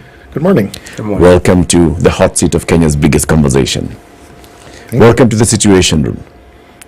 Now, we're going to have a conversation about studying in Canada and why York University should be the one that's top on the list, what it offers. Also, why studying in Canada would be a big thing. I know many people now are thinking about just moving to Canada, moving out of here, go to Canada, go to study, go to work, go to live in Canada. You'll tell us a lot more about it, but we welcome you to the conversation. This gentleman called C.T. Muga has the day's proverb. Every week, C.T. goes to one African country. He picks proverbs from that country. He gives us a proverb a day. This week, he's been in the kingdom of Swatini. And the king is called King Swati. Yes. Well, it's interesting. So are the people. And how many queens are there? Let me say, it's a dynamic growing number. Okay. That is the best way of putting it. It's a fluid number. It's a fluid number. Okay. Yes. Sour. Is that King Solomon? Such a thing. Well, I think it's heading in that direction. Yes. The day's proverb. A rich widow weeps with one eye and laughs with the other. A rich widow weeps with one eye and laughs with the other. BC, I'm going to start with you. It's an African proverb. So let's see. What's your interpretation of this one? I think the widow is able to understand, is mourning the loss of the husband, but at the same time, she's laughing, thinking that she's made a lot of wealth from that, and she would have a good life afterwards. JJ, what do you think? That was a dangerous answer. I think it's mourning the husband, but also looking forward to the rest of her life with joy. So is this a positive proverb? Is it a mockery proverb? What do you think the proverb is telling us, JJ? Be careful of your wife. No.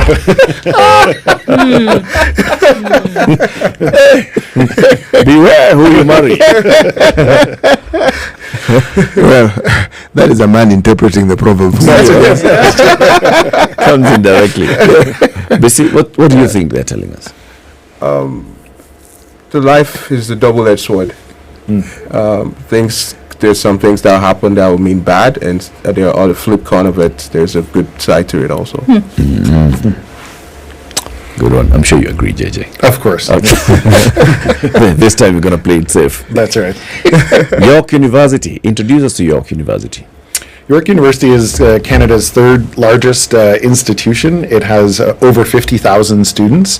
It's in Canada's most diverse city, which is Toronto, and it has every kind of program you could possibly imagine, except for medicine, and we're actually in the process of applying to build a medical school. So everything from engineering to poetry to accounting, business, we do it all at York University, and a very strong research profile as well. What's the heritage of this university? It was founded in 1956, I think, although don't quote me on that. And it was a new university that was built to address the growing population in Canada and the post-war world, but also to address where people thought Toronto, the city that it's located in, was growing. And now actually York University is in the center of what we call the GTA, the Greater Toronto Area. So most of the new population is in the north of the city, and York University is smack dab in the middle of it. So it was supposed to, I think the president says, have a maximum of 15 to 20,000 students, and of course we have far exceeded that, which shows the growth in the Canadian economy and the Canadian society. How many students did you say? Over 50,000. Over 50,000 students. Yes. All of them within Toronto. Yes. They're all living in this giant city. No campuses outside of Toronto. No, there's a new Markham campus that has just been built. There's a campus in downtown Toronto called the Glendon campus, where you can study in French and English.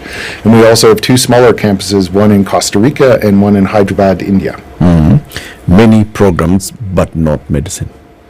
Not medicine now. We have a faculty of health, which can do all the pre-med that you would desire, as well as psychology and other medical programs. But we are in the process, as I said, of negotiating with the government to build a medical school in Toronto. Was this deliberate? Deliberate to not have a medical school? Yes. No, it's always been in the plan of the university, actually. But medical schools are hard to come by and very expensive, and they're controlled by the government. So there's obviously a large medical school at the University of Toronto, and a new one at TMU, Toronto Metropolitan University, and we want to be the third. We've always been involved in the health sector. For example, I have a very strong nursing program.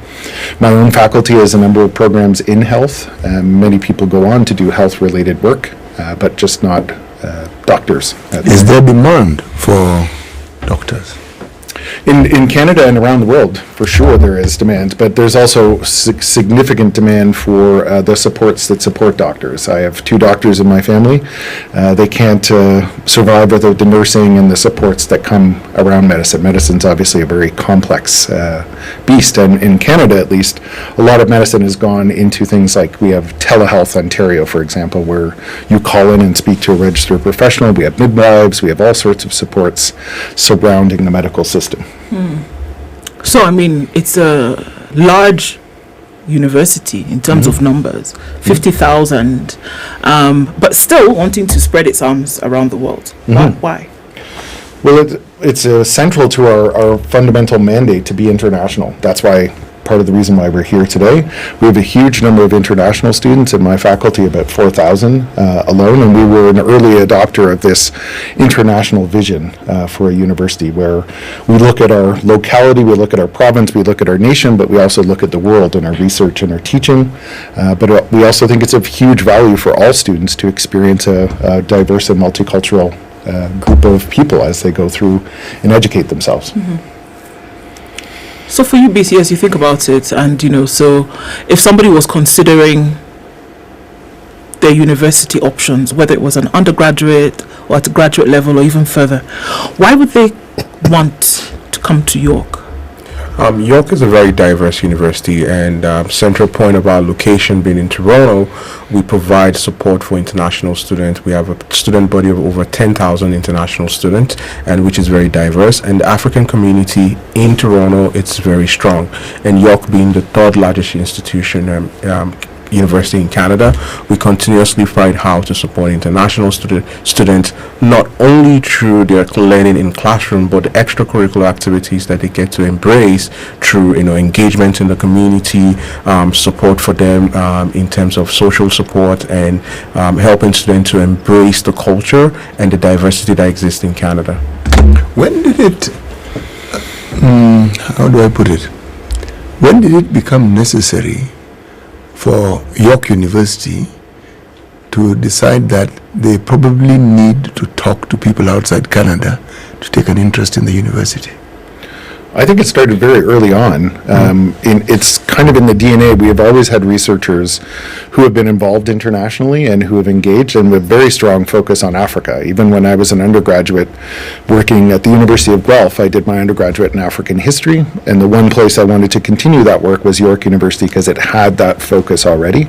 Many of our researchers have large grants looking at all areas of the world, but also significantly inside of Africa. So I would argue it's been built into the very DNA of York University from the inception. Many of the first professors that came to York University were coming from other places around the world, including the United States, Europe, but also internationally. So it's because it's a new university relatively, it has that focus and that multiculturalism built into. Does it have, for instance, like now, would you say you know of current research programs that are being run on the continent of Africa from York University? Yes, there's a number of international, what we call partnership grants. We just had a recent one, which is looking at Southern Africa specifically, partnering up in multiple countries, looking at the various economic and political situations in the region. And that has been a long tradition for our researchers. Even before coming here, I was meeting with my own faculty of 12 members who just volunteered, put up their hand and said, "You're going to Africa, can you please meet with this university, that university?" We're going to Nigeria and Ghana after this, and we're really here to establish these relationships and firm them up when they haven't been established before. You mentioned diversity. Why is it important? Why is it a consideration when you're thinking of the population that you would like within your university? Well, for me personally, it's very important because the experience of being able to engage with other cultures, other ideas, is really important in our society and in our world going forward. And unless you can have real meaningful engagement with other cultures, I think you become a very limited citizen and a limited citizen of the world. And so having that understanding is critical. And inside of Toronto, it's amazing. It's like I said before, it's one of the most multicultural cities in the world. I was meeting with some alumni last night, and they said the one thing I miss about Toronto is the diversity of food. You can have food from every single culture in the world, and I think that just enriches all of our lives and our experiences. And the world has gone global, so it's important for all of us to have those connections. If I come, say, for instance, from a third world country, do I have an advantage if I want to apply? Not me specifically. Generically speaking, if I'm a citizen of a third world country, are there specific benefits that I would derive, like preferential treatment, if I were to apply to, say, York University? Or will I be given the same platform as everybody else? Well, there are certain things. For example, we guarantee housing if you apply before May 1st for all international students, and that's a preferential treatment. We have all sorts of different programs to support international students. In my own faculty, we have redone our college system. So there's one college which is focused specifically on international and indigenous communities, so that there are special spaces, rooms you can book. We have international student clubs. We have all sorts of supports for international students, including scholarships and various financial supports for those students. I think that bleeds into what the next question was going to be, because when we consider, I mean, it really doesn't matter where you are, but when you consider a tertiary education, the cost factor comes into play. For sure. And so if you're leaving your country going somewhere else, especially now going to West, the cost is a question. So then what's worth it when it comes to how much you would essentially spend? If we're talking about Kenya, you'd be spending millions to get a 4-year education, for example, at York, isn't it? Or would it be a little bit less? Well, in terms of support for international students, we have, like JJ mentioned, we have several scholarships available to international students. And to your question, is it really worth it to, spend all of those millions? And I'm going to defer to myself. I moved to Canada as an international student 11 years ago, and over the years, I've been able to build a cultural base that has helped me see the world in a very diverse perspective. And the investment on myself through education and spending those millions over the year has been paid it off for me, and the opportunities I've been able to, the experiences I've been able to gather, the people I've been able to meet, the connection I've been able to establish, and more importantly, the expansion of my mind. It's been able to see diverse perspective. You're sitting in a classroom just like York, very diverse student body from all over the world. That is my passport of traveling to Costa Rica, my passport of traveling to India, my passport of traveling to Ethiopia, and not just sitting in the four walls of my own country, but being able to be in a classroom where I'm able to embrace diverse perspective and learn from different people, and even embrace their food, their culture. And that investment, I believe, is very worth it. And York provides support for international students through various scholarship programs that helps to support students. And not only that, I'm a very proud Canadian at this point, and it's the opportunity that Canada provides for international students to not only just study, but also work while studying. And I think no other country does it better in terms of immigration pathway for international students and how it supports them. Just going on to that again, recently we're seeing more and more people who are seeking to study abroad. For a long time, it's been studying. You go study in India, go study in the UK, in Europe. We are seeing go study in the USA, in Australia, in Canada. A couple of months back, we had a conversation with a gentleman called Shane Premji, who I'm sure is your partner. He works with Cradle. And he was telling us about studying in Canada specifically. He had studied in Canada himself. And he told us about his experience there. And we kept asking the question, so why Canada? Why not Australia? Why not Finland? Why not the UK? Why not India? Why not China? What would you say, JJ? And then you come and tell us your personal experience. JJ, why Canada? Well, I'm a proud Canadian, so I'm obviously biased, but I've traveled to many of those other countries, and I think there's a few things that separate Canada. One is that it's like many countries, but I would argue it's the best in the world, has a very rich support system for students, for its citizens. Healthcare, quality of life, excellent transportation, access to a whole wide variety of cultures and different experiences. Secondly, I think that the Canadian education system, and The Economist and others have argued this, is one of, if not the best in the world, because of its balance, its stability, and its international focus. Third, I think that the really important thing about Canada, and BC has already mentioned this, is that pathway, if that's of interest to students, both to immigration but also to be working immediately. And at York University, we offer our students the ability to work right off the get-go, on campus, off campus. We have career centers to help them integrate into society. And so we've taken at the university level a very measured approach to international students with an eye towards what are their ambitions. Are their ambitions to return home? Are their ambitions to stay? Are their ambitions professional? We have excellent accreditation recognized across the world. So I would say that whole package means that Canada is, in my opinion, the most desirous location for students to go to. Bissy, take us through your journey 11 years ago. How did you end up at York University? Where from? I moved from Nigeria, and I'll start off with a joke I read online recently that if you live in Canada, you have the opportunity to tour different cities of the world without traveling there. So what do I mean? In Canada, Ontario specifically, there is London, there is Adelaide, there is Paris also. So there's also Sydney. So you could also go to all of these places and say to yourself, I've been to these locations before. For me, Canada, my journey in Canada has been very awesome in terms of being able to embrace a cultural difference and meet people. How did you make the decision to go there? How did you find out about York University? Were you always dreaming to go and study abroad? I want that journey of the 11 years ago. how you ended up there. Okay, so when I started the journey for me, so I initially didn't apply to York when I moved to Canada. I went to a college, but I ended up working at York, and also, interestingly, I've done some programs also there. So when the journey started for me, I wanted to embrace learning outside of my country. I wanted to be able to see the world from a different perspective, and Canada was of much interest to me, knowing fully well about the diversity that exists there.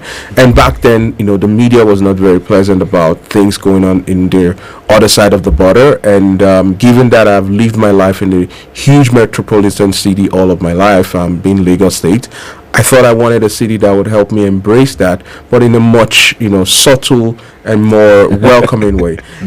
And a slower city than Lagos.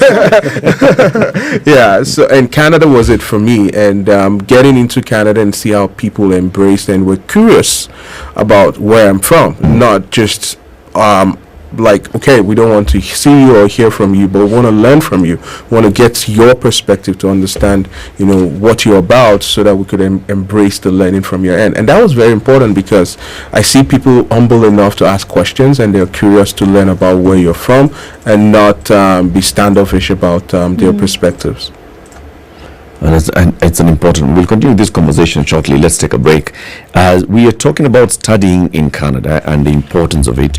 We are joined by two gentlemen. One is JJ McMurtry. He is the Dean, Faculty of Liberal Arts and Professional Studies from York University, and Bisi Alawode. He is the Regional Recruitment Manager for Africa for York University. We are having a conversation about studying in Canada, why it's important, and then you'll tell us the pathway to, for example, applying to York University, what you can study at York University, the scholarship programs available for York University, and then even not working. We like working. We don't just like sitting around and just studying for nothing. We like to make a buck, or 2 or 10. We'll be back shortly. It's 8:30.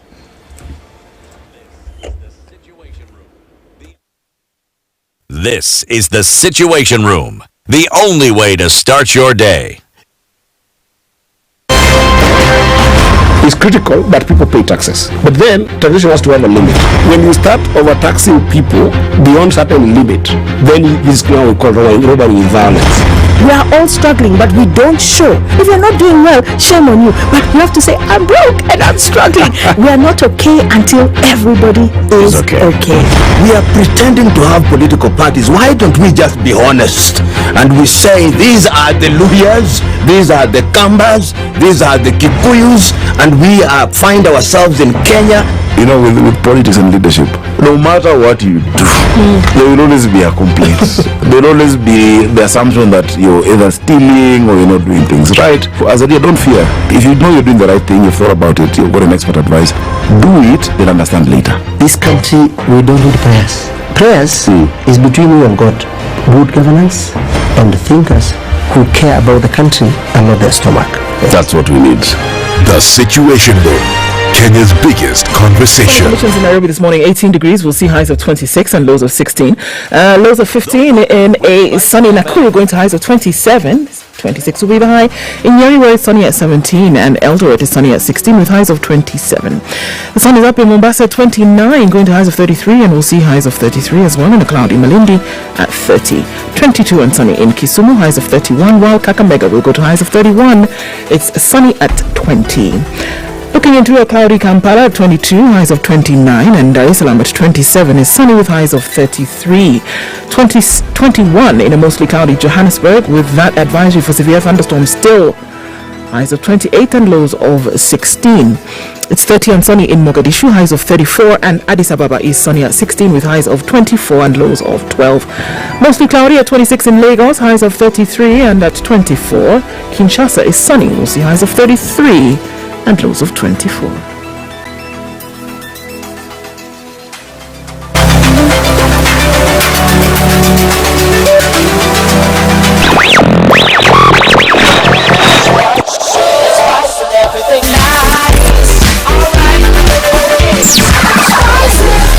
Traffic hour this morning, and also coming off a thicker superhighway, not as painful as it normally is. I guess getting through to the end of the week, things then start to dull down. Okay, on Ngong Road, coming in from Naivasha Road at that junction, some of that's going to go towards Riara Road, and then, it's going to get heavy as you then touch on Oloitoktok Road, coming in towards James Gishuru, through towards Wayakiwe, and there it is, spilling over to the Red Hill Link Road, very heavy traffic. It's probably going to find its way through Kuna Road out towards Spring Valley, and then everybody's going to touch on Lumu Road. See how this is all connected? It's crazy.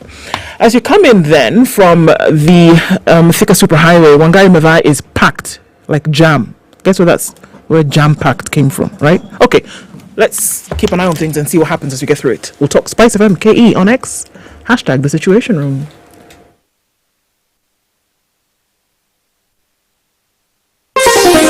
Chilled Spice.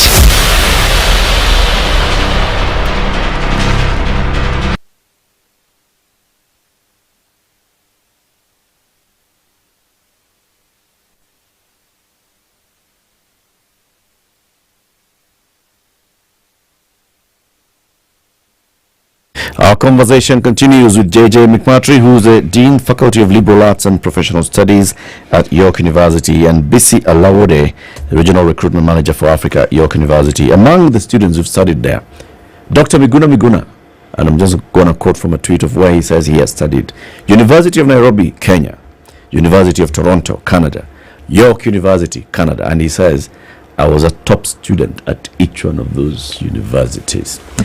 JJ, how many Kenyan students do you have in your faculty at present? Well, that's an excellent question. I know that Kenya is one of our top three African countries to come in. Nigeria and Ghana be the others. I think around 50 is my go by memory, and we do look country by country at all the students that come, and we have students from over 100 countries inside of my faculty. So Kenya is one of the top three. From Africa. From Africa. Obviously, India and China are major providers of students to us, but also those three African countries. So Kenyan students are a good source for your Kenyans are good source for your students, right? Yes. Why Kenyan students? I think why would you say you'd be interested in having more and more students coming from Kenya joining York? Well, I think overall we're interested in, as the world changes, having students come from a variety of different places. In Africa specifically, I think will be a continent with many countries who will be leading the way over the next 50 to 100 years.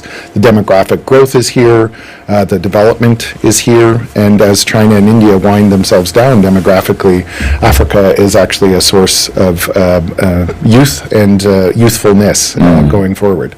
So one of the things that attracts us to Kenya is its stability, is its excellent education system, and the interest of its students to have that worldwide experience. They tend to be quite cosmopolitan and aware of world issues and engaged, and also in a variety of different programs, not just in my faculty, but in the sciences, in STEM, but also in politics and the arts. And I think that's really important to have a diversity of interests coming from a particular country, which is important.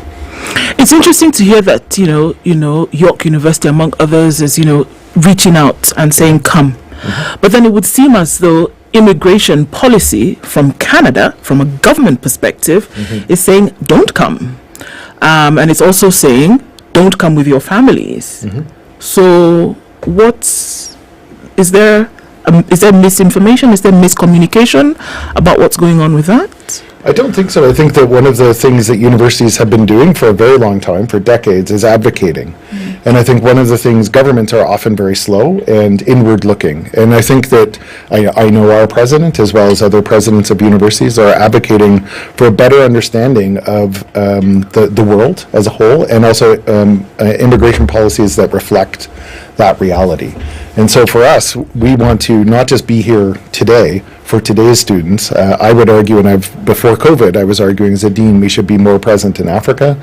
It's a strategic choice, and we need to be present here long after BC and I are not in these positions as an institution and as a country, because I think that we've always had long-standing relationships with Africa as Canadians, and I think we need to build and strengthen those relationships. So how would it work then? Because in order for me to come to York tomorrow, the government is going to have to let me into the country, isn't it? It is, yeah. And if it would seem as though it's a through pass, if I apply and my grades, if I apply to come and do a PhD or master's, for example, and my grades top notch, this is the kind of person that we want here, and for whatever reason I'm denied by, or are we saying that so long as I'm accepted at York, then the immigration process is easier by virtue of the fact that I've been accepted at school? Do you see what I mean? I do, and it is easier, but we also at York University have hired immigration lawyers, literally full-time immigration lawyers, to advocate for our students and also our faculty members who are coming internationally,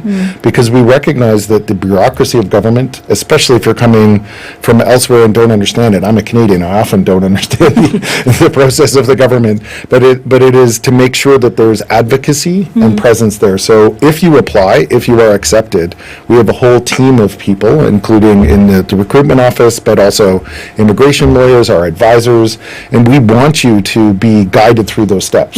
Now, there's no guarantee. I'm not the Prime Minister of Canada, but we are actively advocating, especially on behalf of African students, because we've recognized that there's often more difficulties coming from Africa into Canada. Sure. So BC, from a support perspective, and I think maybe this would be the overarching principle here, that there's a support system for those who are in the York, I guess then becomes the arena by the time you start applying. What kind of support is afforded or accorded? One of the things we have available, York International team are registered RCIC consultants, which is a registered consultant for immigration that supports international students through the application process for the visa. I should also add to what JJ said. I've been in Canada for 11 years, and one thing I have observed in my experience is that Canada continues to support the transitions of international students, and we want the best and the brightest, but also we want to ensure that the students have a good life when they come to Canada. So that is very critical when they're going through the immigration process, to ensure that not only do they meet the educational academic standard, but they also have support for themselves once they get to Canada. Every country in the world, has requirement for daily living and sustenance, and that is part of what the process of going through the immigration, to ensure that the students are providing the right documentation, and the York International team are there to support, to provide advice on what the visa application process would look like. Okay. So, okay, go ahead. Do have 20 more questions to ask. Continue. Okay, so it's kind of off of the support, because then it's a weather question, all right? Lagos is 33 degrees right now. Okay. Nairobi is 28 degrees right now. Mombasa is 34 degrees today. Okay, so let's look around Africa. Generally speaking, if it's cold, and now we're looking at Limuru, Kapenguria, it will be 9 degrees and it's freezing. Okay, Canada, somebody took boiling water and poured it in the air and it froze just a few weeks ago. It froze. My question: how are people coping when you're asking them to move from the tropics, essentially? Okay. To answer that question in a very short way, I'm sitting here right in front of you. You survived. You're alive.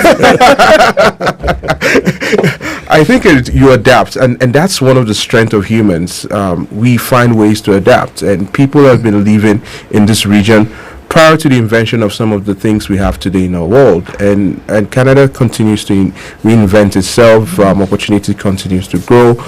People find a way to adapt, and sometimes I think some of those things are exaggerated. JJ was still saying yesterday that this past winter, which I know has been, in my experience, one of the warmest winter that we've ever had. So over the years, we get to adapt. We get to know what to wear. Like warm winter at minus 20.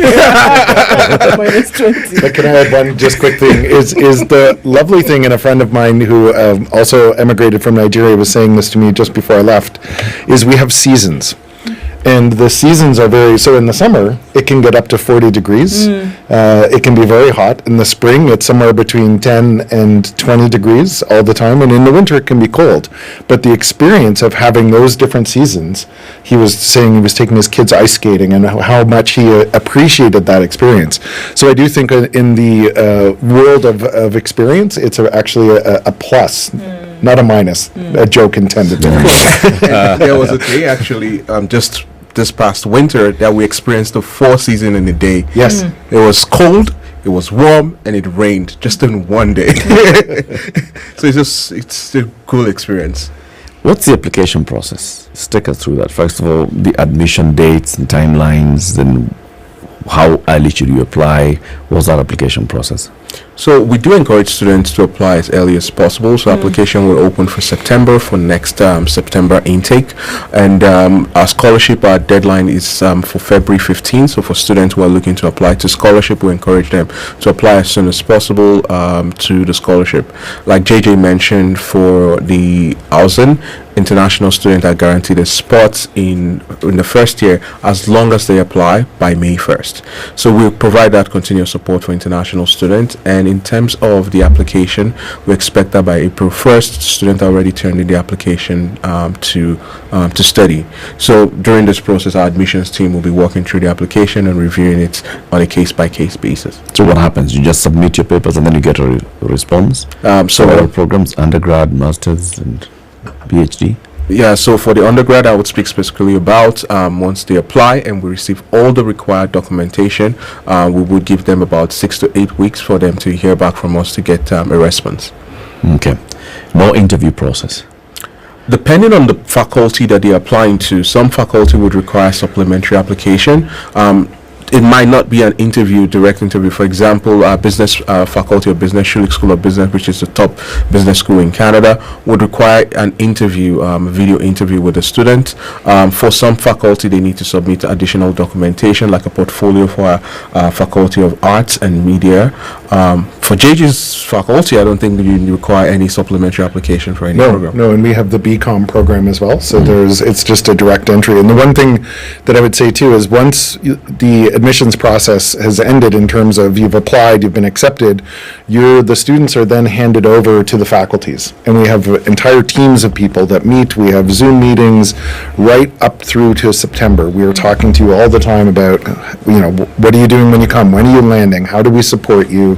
There's orientation, there's social things that we tie you into, colleges, experiences, clubs, introductions. We often, we have a program called The First Friend, which is that you're paired up with another international student so they can say, here's the best food on campus in my opinion, or those types of things.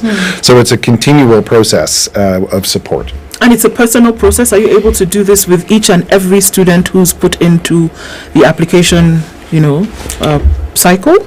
I think the short answer is yes, but there's things like group advising, for example, where you'd say, all 30 of you on the Zoom call are in this program, remember to do X, Y, and Z, but then you'll have a one-on-one meeting with an advisor to talk through your courses, your ambitions, your pathway through your first year. The First Friend is very personal, but there's also group meetings as well, because one of the key things that happens at university isn't just your studies, it's the social component, right? Yeah. So immediately you get your response, say you've been accepted for a program that you've applied for. Of course, the next thing that starts is you've got now to start the immigration process. And you said that you support them through this. So what exactly do you do? So once a student get the admission offer, they book an enrollment appointment with an enrollment advisor. That's where we hand them over to the faculty. And the faculty, they get to enroll for the courses they're going to take. Now, that's another department comes in, which is York International. They run regular webinars on application process, and you can book meetings with some of those York advisors that would advise you on what you need to do to submit your application, your visa application. And they're there to guide you, to advise you, and to provide you support, not only just before you get your visa, but even after. If you have challenges afterwards in terms of applying for your study permit or extending your study permit, York International will also support the student. Okay, then let's sweeten the deal now. Scholarships. Start from the basic to the best. So we do have several scholarships available. There are entrance scholarships that are available by faculties that they offer. Our largest scholarship is the President's International Scholarship of Excellence, which is a $180,000 scholarship available to 15 students. And we go through a rigorous... Each or collective? So each student. Okay. $180,000. Okay. And that could be a full ride Canadian dollars. Canadian dollars. Yes. So that could be a full ride scholarship depending on which program you're applying to, and students were able to access the scholarship, and they have to maintain a specific grade average for them to keep the scholarship through the years. There's also the Tentanda Via Award, which is a $140,000 scholarship for international student. The international student could also apply to that, and all of these are open to international students. We're not a university that says, our top scholarship international student cannot apply. They could apply to those scholarships and get accepted, and above and beyond that, there's still other scholarships that are available through the program. So in your second year, you're still able to apply to scholarship. And also, we did mention earlier that aside from scholarship, Canada provides support for international students, because I like talking about that a lot, because that's my personal experience, because as an international student, you can work up to 20 hours when school is in session and up to 40 hours when school is in session, not in session. So what that means is that you not only get financial support through working, but you're also getting the social skills, the career skills that you need, so that by the time you're graduating, you already have a full resume that you can run with. And it's important, just quickly, that those supports happen throughout the year. So we have a co-op program, where students in their third and fourth year can be placed inside of businesses as well. And it's one of the things that York University wants to get to 100% co-op programs. And my faculty, every student who applies now will have access to those co-op programs. So it's a really important work integrated learning experience for those students. When you talked about the humanities and the art sections that the university has, I was actually very excited. Oh, good. Well, I'm excited because I'm a social scientist. Me too. Yes, and I was reading and looking at the history of Toronto. In 2020 March, it celebrated its 86th birthday, which means 2024 it's 190. As a city? Yes, from the time it was formed. But even as it was being formed, there were communities who lived there. Now, my interest is this.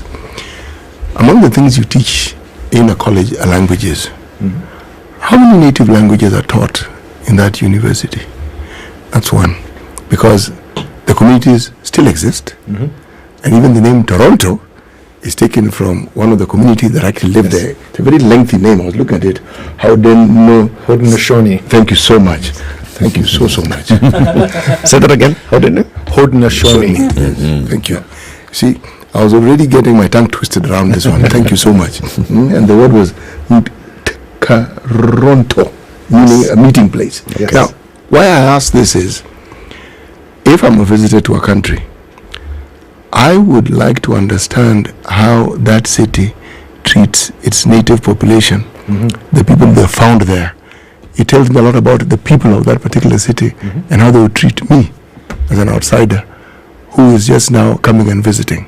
So, starting with the languages, because the place they have, they live there, they exist there. But of their heritage, how much of it is represented in an institution of higher learning, like, say, York University? So an excellent question, and one which is very important to York University. We've just recently hired a Vice President of Equity, People and Culture, but we also have under that position an Indigenous position who leads our Indigenous initiatives. We have, I believe, 4 language programs, 3 inside of my faculty and 1 inside of Glendon College, where we're trying for the Indigenous people of that region, because there's many languages across Canada, but focusing in on those languages, that's how I know how to pronounce Haudenosaunee or Tagaranto. But we also have people in my faculty, for example, I have a special advisor on Indigenous issues who spends a significant amount of her time working on Indigenous plan, Indigenous inclusion, recruitment of Indigenous students. We have partnerships with various Indigenous communities, including the Markham campus. We're engaged, but we also have a world language set of programs. We even have a course in Swahili. It's not a degree, but you can take a first-year course in that language, Chinese, Korean, Japanese, right across the board, Italian, everything else. But specifically, we have researchers, and we've had over the last number of years a program to focus on hiring Indigenous identified Canadians who want to teach at the university, and we've been able to hire a number of them, including a person in my faculty who got a Canada Research Chair, and his specific focus is on Indigenous languages from the region. What do you think it is? Would you consider it important to, say, for instance, immerse undergrads in the history of, say, Toronto, in the history of the people who live there, so that even as they come in, they realize that they're coming into a city that was cosmopolitan even long before their time? Sure. Yeah, so we have a program, and one of the things my Indigenous advisor is working on is what we call indigenizing the curriculum. And it goes back to one of the first questions that you were asking about, inclusion, and how does it feel to come to a place like Toronto and York University specifically. And it is really important for us that we represent both the long history of Canada, long before the colonial settling happened there, but also the current history, which is multiculturalism and inclusion. So we have a very significant focus on those issues, and we're trying to build into our curriculum, even as my advisor says all the time, is like, you should talk about Indigenous architecture. Yes. How were the longhouses built, and why were they built for this particular community, and why were other types of architecture employed by other Indigenous peoples? So it's a long, to be honest, it's a very long arc to build that stuff in, but it's one that the university itself and my faculty and others have committed to doing. Where are some of the folks who've left, or rather who've been through the program at whatever level at York today? What have they done after a York University education?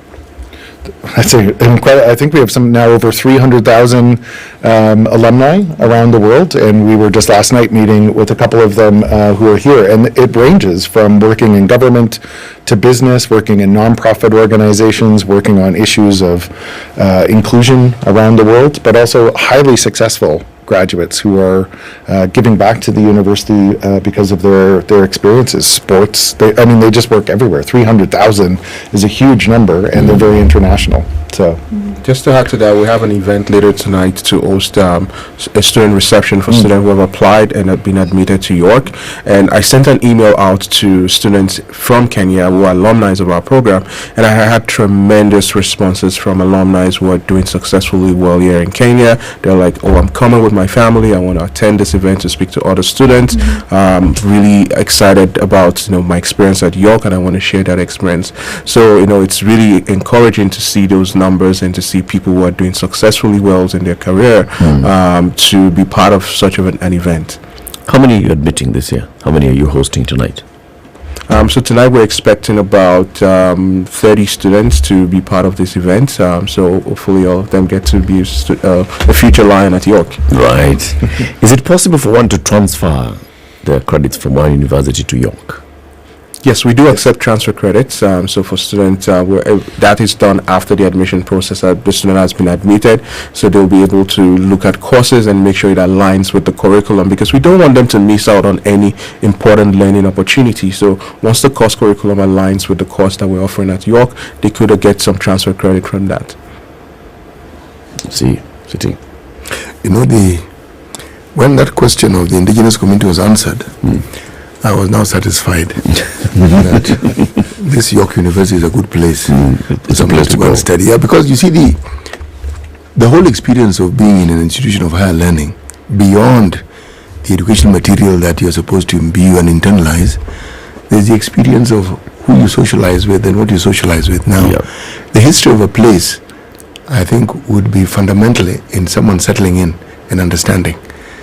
Because if, say, you have a graduate of York University and you ask them, what was it that you liked about the university the most?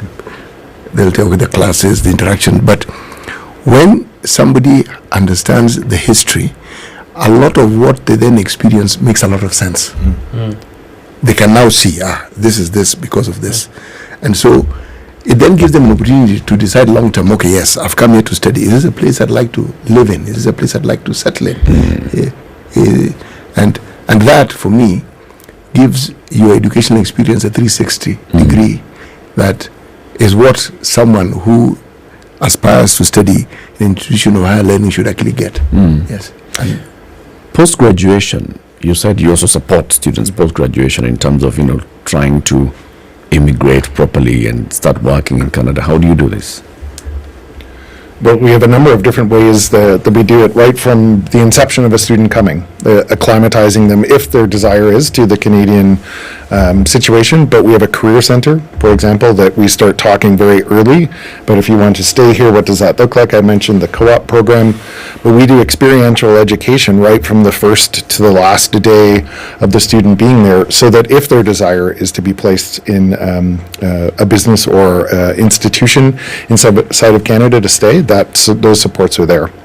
We also encourage people to go on to graduate work as well, and I think that's a very important piece, especially in the world that we live in. We know that most of the graduates that are coming out now will have some sort of international experience. You can no longer stay in one place, but also that graduate degrees are a pathway to better careers. And so we also encourage people to come back, and as our president often says, lifelong learning is key to York University. We want to support people all the way through, so we have programs like continuing studies, which allow you to add on to your degree. You say, I got my degree, but I need this particular piece. I need to know more about AI, for example. You can take short courses, certifications to continue going forward. And then, of course, we have relationships with employers, employer fairs, those types of things for students to move forward. Brilliant. How can one get more information?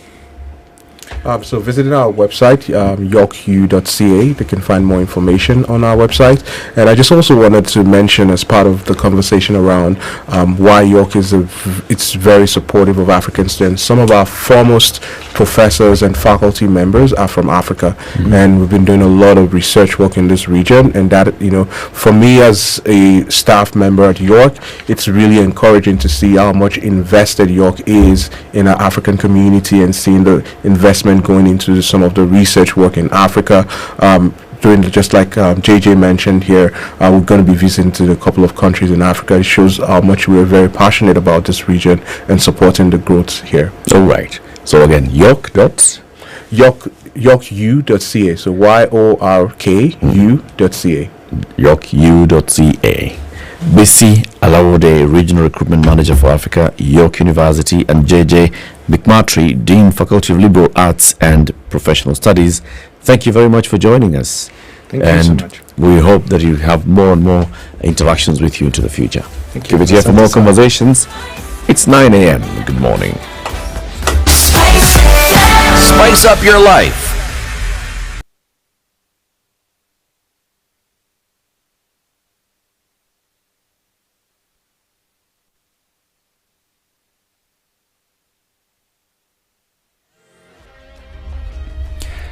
Good morning, this is Newswire. Dennis Aseto. Public Service Commission Chairperson Ambassador Anthony Mushiri has called upon Parliament to address issues captured in the evaluation report on status of compliance with values and principles of public service 2022-2023. The PSC chairperson said while appearing before Senate Standing Committee on National Cohesion, Equal Opportunity and Regional Integration at Parliament buildings. He also noted that the Commission had made strides in ensuring equal representation, gender balance and ethnic representation in the recruitment of officers joining the public service.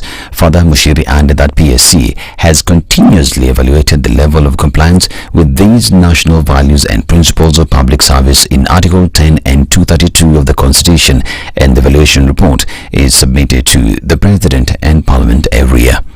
The Kirinyaga County government is carrying out community dialogues on financial inclusion as a way of reducing cases of gender-based violence in the county. The forums that are targeting community opinion shapers across both genders ahead of the oncoming International Women's Day are aimed at creating awareness among the county residents on how to better manage financial issues in families in order to avert conflicts that at times escalates to grievous levels.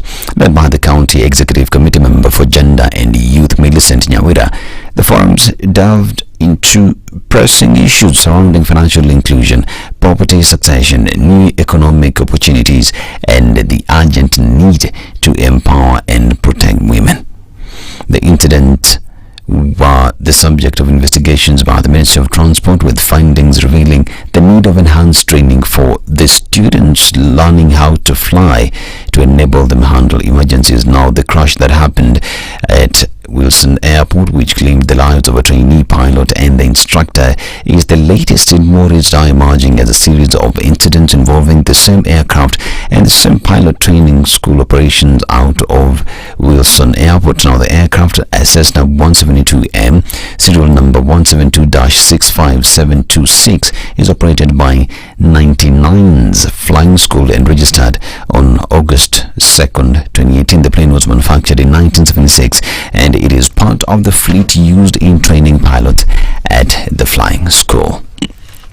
Now, Deputy President Rigathi Gachagua says community health promoters program will be fully implemented to help detection of diseases and reduce cost of treatment. Speaking in Nyeri, Laikipia County, the Deputy President said the national government had already released the monthly stipend for the 107,000 community health promoters who have been deployed across the country to implement the program. He spoke when he commissioned the newly constructed Mother and Child Unit at Nyeri County Referral Hospital in Laikipia County. Now, Gachagua said the CHPs have been reportedly kitted with requisite equipment to ensure the program's success. The Kenya Volleyball Federation chairperson Charles Nyaberi says that they will not be cowed into reaching an agreement with the International Volleyball Federation over the composition of Malkia Strikers technical bench ahead of the Paris 2024 Olympic Games. FIVB wants the previous composition of the empowerment program seconded to Kenya by the World Volleyball Governing to remain unchanged, while KVF is fronting 3 local assistant coaches before accepting the extension of the program. Luzama Debura and his bench of 5 fellow Brazilians and 2 local coaches have been overseeing the program since 2021. Talks between the two federations had commenced to renew the deal that would see Malkia camp in Finland for a month for high performance training coupled with friendly games ahead of the Olympic Games. And Kenya and the United Arab Emirates have signed an MOU that will see the development in the country of the first ever data center powered by geothermal energy. Now, the agreement between Kenya's EcoCloud and UAE's G42 will see the construction of a 1 gigawatts mega data center, thus propelling Kenya's digital economy to greater heights. Kenya and the United Arab Emirates will see the development in the country of the first ever data center powered by geothermal energy. President William Ruto and UAE Ambassador to Kenya Salim Ibrahim bin Ahmed Mohammed Al Nakbi also witnessed the signing ceremony at State House, Nairobi. This is Newswire. Dennis Aseto. Good morning.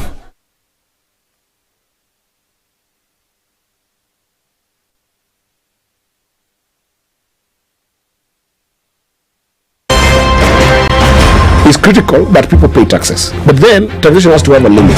When you start overtaxing people beyond certain limit, then this now we call robbery with violence. We are all struggling, but we don't show. If you're not doing well, shame on you. But you have to say, I'm broke and I'm struggling. We are not okay until everybody is okay. We are pretending to have political parties. Why don't we just be honest? And we say, these are the Luyas, these are the Kambas, these are the Kikuyus, and we find ourselves in Kenya. You know, with politics and leadership, no matter what you do, there will always be a complaint. There will always be the assumption that you're either stealing or you're not doing things right. As a leader, don't fear. If you know you're doing the right thing, you've thought about it, you've got an expert advice, do it, then understand later. This country, we don't need prayers. Prayers is between you and God. Good governance and thinkers who care about the country and not their stomach. That's what we need. The Situation Room, Kenya's biggest conversation. 94.4 Spice FM, Nairobi. All right, a few minutes after 9 o'clock, and we saw heavy movement, rather standstill, at the Globe Cinema overpass, and it is still there as you're trying to get into the CBD, and then onto Hoo Highway out to Westlands. That's still an issue. Coming off of the Thika Superhighway, it is thick with traffic, almost painful, as you're going over Survey through towards the Pangani underpass. Very heavy traffic, still coming off Red Hill. And this is coming off James Gishoro. Red Hill is okay for now, so there's an option to get into the city much quicker. Lower Kabete packed up a while ago, but then look at Waiaki Way, all the way through towards Westlands at the roundabout. Heavy traffic. We're still in traffic hour this morning. Let's see what happens closer to the end of it. We'll talk on SpiceFM KE on X. Hashtag the Situation Room.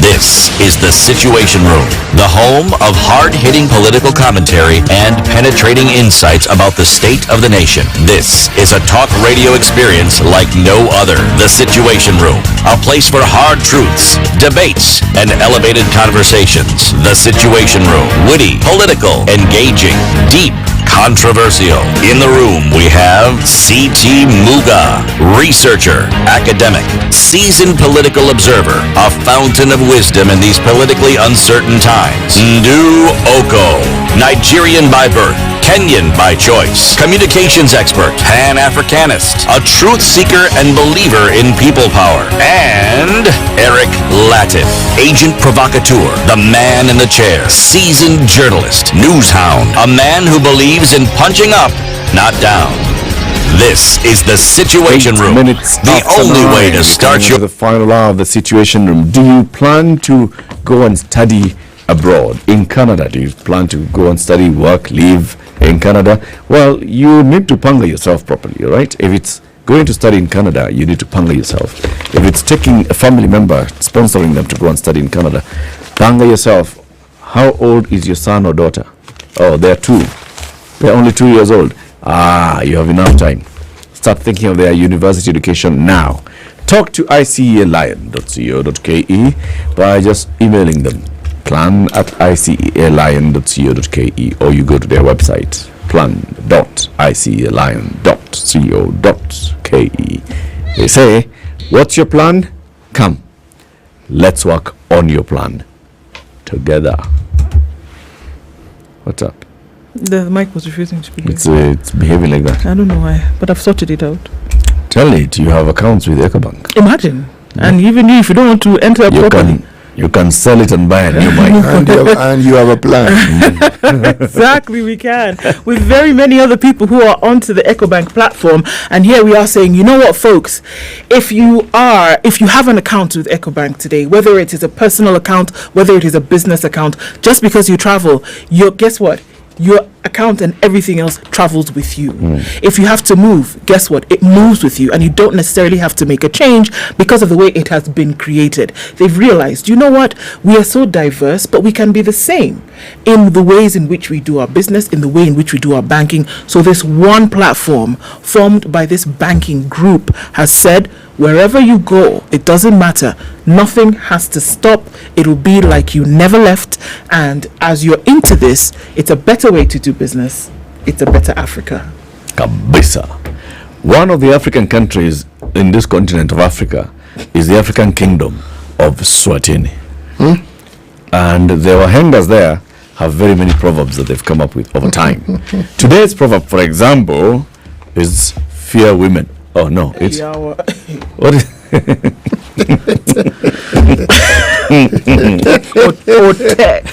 Otek. What is the proverb? The proverb is very simply: a rich woman weeps with one eye and laughs with the other. Widow. What did I say? Woman. You see, your brother has infected you. It didn't even take 2 minutes. It is very true. And for you to be a widow, you need to be a woman. A rich woman does not weep. Yes. With any of the eyes.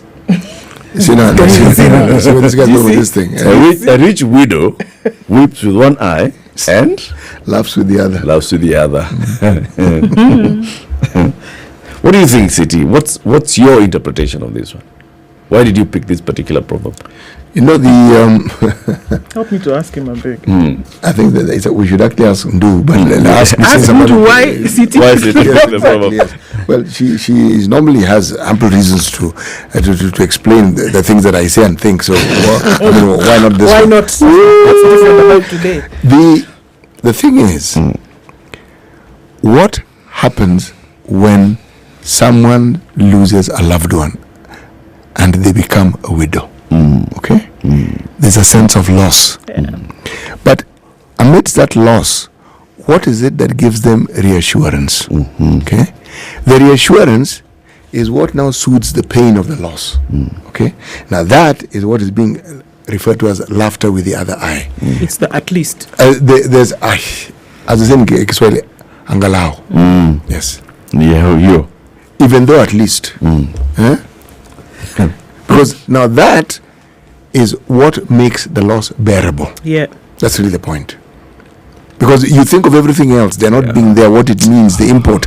But what makes it bearable is, but you know, Aizuru. At least, yes, at least at least I'm able to. Yes. Feed his children. Feed his children. I'm able to do this, I'm able to do the other. At least. Complete his projects. Imagine. Complete his projects. Oh my goodness. I see a lion. This is the proverb for I see a lion. Yes. Completely. Because when you have a plan, and that plan is put in place, in the event of such an eventuality, two things happen. That plan makes it possible for those you've left behind to actually continue their lives well. So you mitigate against that loss in a way that could actually make one, amidst all that grief, smile. Yes. Now that is what planning does. It's important. Yes. It's important. The headlines are in the Nation, the Standard, I'm sure the People Daily, the Star today as well. Check the Star again, City. I will check the headline in the Star today. Yes. Big one. Go. Which one? Bang in the middle of the paper. Well, I will start at the top right-hand corner in degree. Just do the okay, let me just bang the paper in the middle. All right. Conundrum: Speaker action exposes report and bills to manipulation by MPs. Allah. What? Is that the bang in the middle of the paper? Yes. Then immediately bang in the middle of the paper. There's Wanjiro wept. No.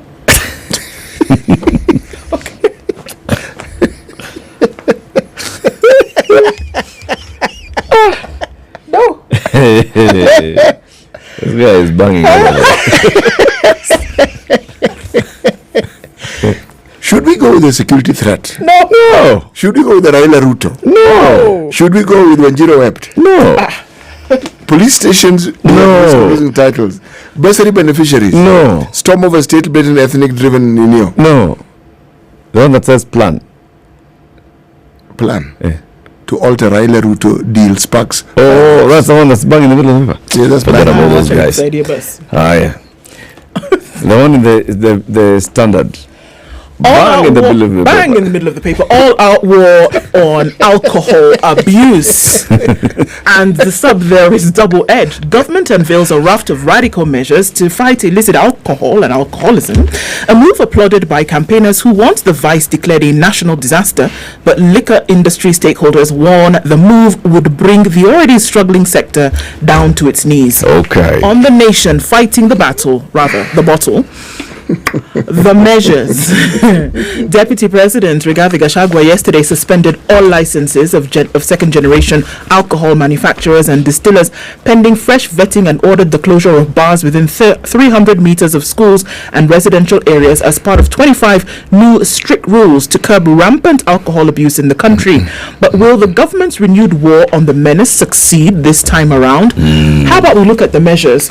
This is not a first-time conversation. Okay. Shall I go ahead? Go ahead. Okay, this is not a first-time conversation. There's always been, and we saw the the establishment of NACADA to then be able to curtail at a certain level the, use of alcohol, and beyond the use, the abuse of alcohol and drugs. All right. On coming into power, the current administration of President William Ruto and Deputy President Rigathi Gachagua have not been shy to say that they really wanted to be able to rein in on the abuse of alcohol and to be able to, get ahead of the game when it comes to illicit brews and things like that. So that conversation has been brewing for some time, and they have now said, 1, Licenses and permits issued to manufacturers of second-generation alcohol by KRA and KEBS will be suspended forthwith. Manufacturers are to document traders in their distribution chain and ensure traceability from factory to consumer.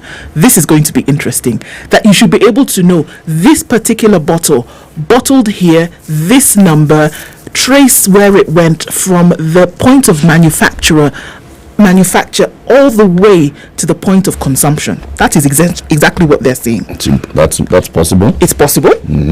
Bars located within 300 meters of schools and residential areas to lose their licenses. Not to come and say, I beg, not to come and say we want to move to somewhere else. You will not be given a license to operate. Or rather, the one that you currently have will be cancelled. 300 meters of schools, I get. 300 meters of residential areas, I don't get. No, this is going to be very interesting. You know why? Because essentially you're telling us there's the zoning plans that we have and everything that has to do with how you plan a city, because those things exist because somebody gave them the authority to do so. Watch out those things, city.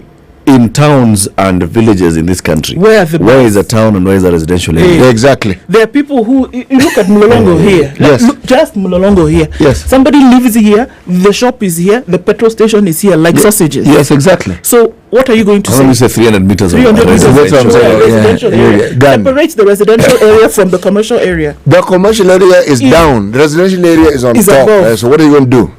And some schools are also on top there. So what are you going to do, man? And we're only at measure 3. So can I continue? Okay.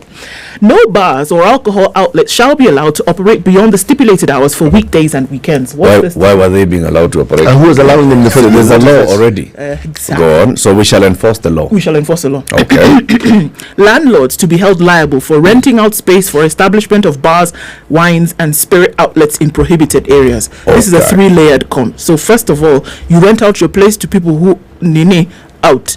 You and if it's already a prohibited area, does the landlord license these people?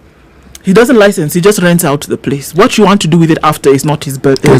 He's not aware. So basically what you're saying is that even our wines and spirits, those liquor stores, they shouldn't be anywhere near a residential area. If it's a prohibited area, like we saw in previous measure. That's why I said it's layered. Do you know what he has just said? Yeah. You know, there are all these petrol stations that come up and they're mini shopping malls. There'll be a wine and spirit. It's in a residential area. Yes, so that you understand. Yes, it is. Okay? Yes. There's an eatery, there's a what. So what exactly is he saying? So the developer who has now developed this area, there's a petrol station, get it? And so there's this row of whatevers. There's the fruit shop, blah blah blah, and then there's a wines and spirits.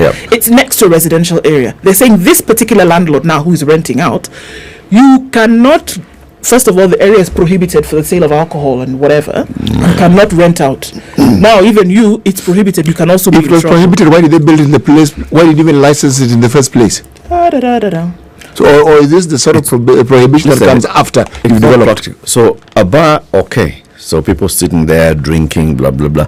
A liquor store where you come and buy your thing and go. It's a shop. Buy and go. It's a shop. You're not and you're saying that liquor store. Do you know how many residential estates have been established?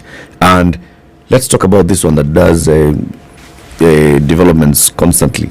Great Wall, right? If you go to Great Wall, you will find there's a strip of downstairs shops. Yes. The whole ground floor. And then the ground floor shops. is basically residential. You will find one of them is a milk store, the other one is a liquor store, there's a gas, there's a dini, there's a and that plan was authorized and they were allowed to do so, and people have licenses to continue that business. We're only on measure 4. 5, sorry. Let me continue. All public officers in the enforcement compliance chain shall not own and operate bars directly or by proxy. Directly or by proxy. So your cousin sister. Again. Okay. Read again, please. All public officers in the enforcement compliance chain shall not cops, council, kajo. Cops and kanjo shall not own and operate bars directly or by proxy. So your sister cousin cannot be doing it for you. Get it? All right. Alcohol manufacturers aware of counterfeits of their products. Now, so if you're not aware, I guess this just makes you out. And who fail to report shall be deemed complicit.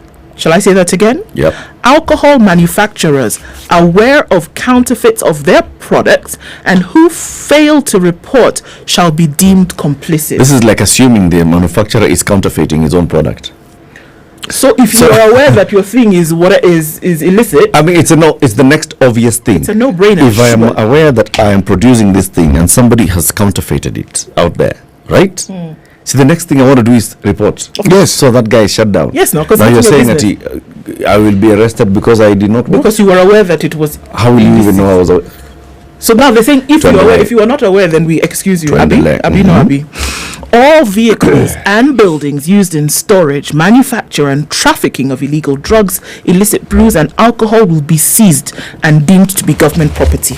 I'm sorry. So we're impounding. Yeah. Any vehicle used in or building used to store, manufacture and traffic illegal drugs, illicit brews and alcohol will be seized and deemed to be government property. Okay, so you impound like that. Sindo? The measures are supposed to do, these are meant to do it. What is the objective? Supposed to, number one, it's supposed to curtail the sale, distribution and consumption of illicit alcohol. Illicit. Curtail. Illicit, yes. Okay. Illicit or all? Because we are closing even no, this is not for stores. some of these. I'm going, okay. Right? Also, they've seen that because of the menace of alcohol abuse and alcoholism, what they're trying to do now is rein in on the behavior to say that, okay, we're going to stop you from drinking around the school areas because young children, young boys and girls are somehow finding their way into these places and having a tot every now and then when they should be in school, and it's causing problems. You get it? Yeah.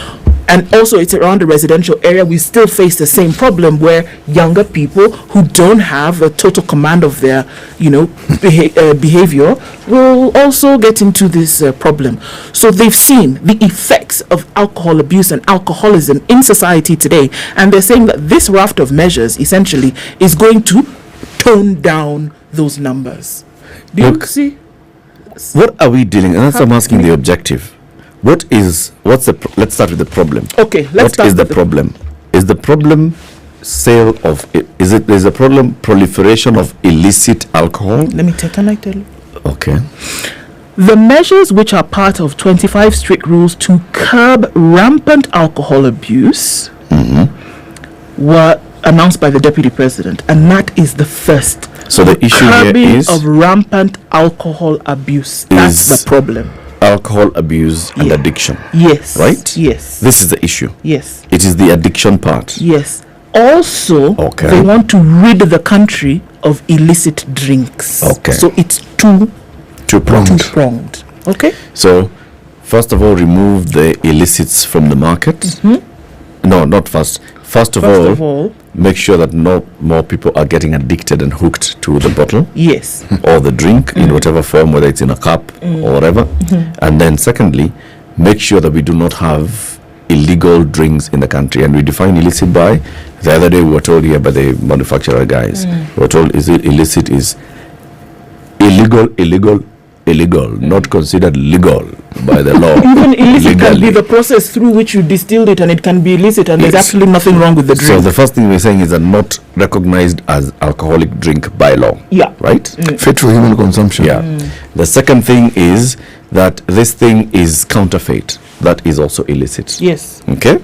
It could be the real thing. But you take and put your own label on it. Yeah. It could be the real thing, but has come in through it's a grey market thing. You could have imported the proper actual whiskey or vodka or gin, but you're not the licensed distributor. You just bought it Kimagendo.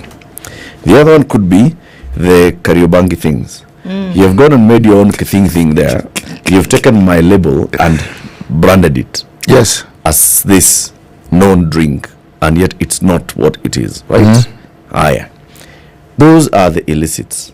To get rid of them. What's a bigger problem, if you think?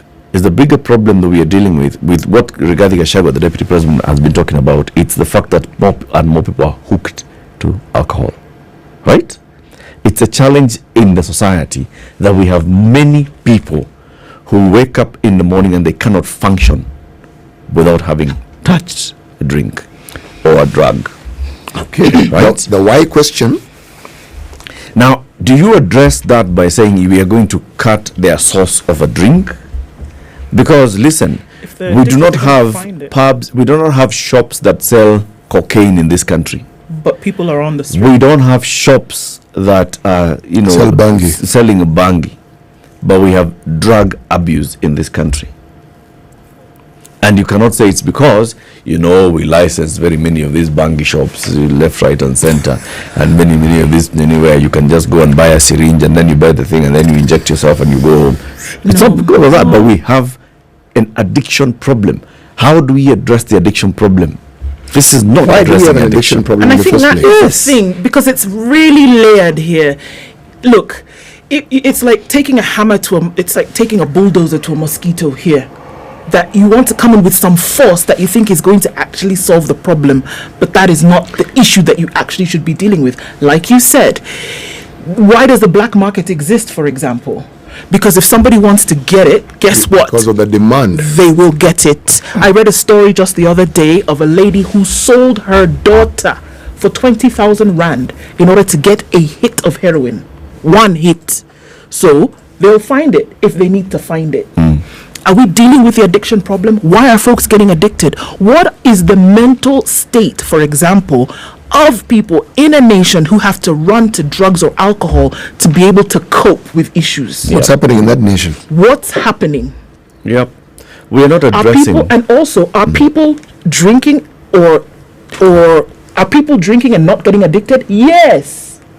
Because what we're is looking at saying that if people are having a drink, that everybody then is getting addicted because of this drink. No. The folks who are getting addicted and having to now deal with it as a coping mechanism or as a crutch, most times, ask the behavioral scientists, they are here, they will tell you, most times that there is an underlying issue that they have dealt with or that they are currently dealing with. And we must answer that question.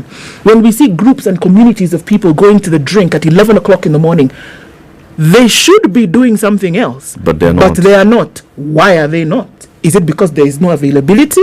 Is it because they don't have access to credit so they cannot get these jobs or these businesses? Are we looking at the underlying issues as opposed to putting a bull in a china shop and then trying to sort out the issue gra? Why don't we take the time to look at the issues? Yeah. There's a big issue here, and the issue is not like we've been told here by many people, drinking is the coping mechanism. Yes, there are many people who today we can say are not alcoholics, but they're drinking on a daily basis. Where are they heading? Do they run the risk of getting addicted? Yes, they do run the risk of getting addicted because of their behavior, because of their drinking habits. Okay? But why is it that it becomes such an easy thing to run to? And what is pushing you to run to it? What is it that's making people just want to go and grab this drink? Are we dealing with that? No, we are not. So we can go and close all these things and these measures will fail. I can just say directly, this thing is going to flop. This is BS. Go to any, where is this village that the people died the other day? In Kirinyaga, right? This shop, behind the shop is residential. So you're saying that you're going to close all the bars in this town? Well, are you going to shut down people's houses? Those things are 300 meters within the residential area. They are 300. Behind these shops is residential. Every town is a residential area. If you say shut down all bars in a residential area, make sure that there's no. Until now, the people in that village are not going to be drinking alcohol because we live in a residential area, because we cannot now buy alcohol because you know what? We want to break away. No, not yet. Can I say something? Say something. And then there's an entire nation that actually dealt with this same matter, and they even created a law. It was called prohibition. Okay, kabisa. You could not. Do you know what it did? It made multimillionaires of bootleggers and people who are willing to import the alcohol from just Canada next door. That was in the US. In the end, they realized this thing is not helping us, so they removed the prohibition. Okay, you cannot solve the problem of alcoholism by shutting down bars. No. The bars are not the problem. It's not the problem. You cannot. The root cause must be addressed. Yes. That if you tell me today that because I want a hit, right? So I want a drink, and then you say the bar that I normally go to across the street has been shut down, then suddenly I will say, actually, you know what? My addiction is over because that bar has been shut down. No. Oh, come on. You are going to look for another bar and you'll find. And even if they're on a shutdown, somebody is going to come up with something that will sell the alcohol. Look, the symptom cannot be dealt with when you know very well that there's an underlying problem. The deputy president is speaking on an issue of great concern, national concern, something that should be addressed with all the adjectives: national disaster, national disability, national, you name it, it must be. And there has to be a plan. Not these declarations of we will. How many times has this been tried? Ask them next week on Thursday. This is BS. Next week on Thursday, I said ask them next week on Thursday of these 25 measures. Which one? Because some of them, according to this, have some kind of immediacy. No. Abi? So everything is starting today. Let us see. First, we have withdrawn licenses. Guys are going to court this morning. Oh yes, they will go to court. We have withdrawn licenses of everybody issued second-hand generation alcohol. Licenses have been withdrawn. You licensed me. You've woken up and suddenly you've withdrawn that license. Yes. Rigathi Gachagua himself, when he came into office, he said ile serikali ingine ya handshake ilifuga biashara ya watu hapa mahasala hata bila kutumia akili tutafugua. See, they opened. Yes. And then now, and he was supporting them and saying they were shut down unprocedurally. And now he's saying let's shut them down unprocedurally again. Come This is the Situation Room, the only way to start your day. If you want your clothes and fashion gear to be so sexy that even your wardrobe blushes, what do? Buy tickets to a fabulous fashion show? See what the dedicated divas are wearing? None of the above, because soon the Nairobian will become the Nairobian Extra and give you TNX rated fashion live.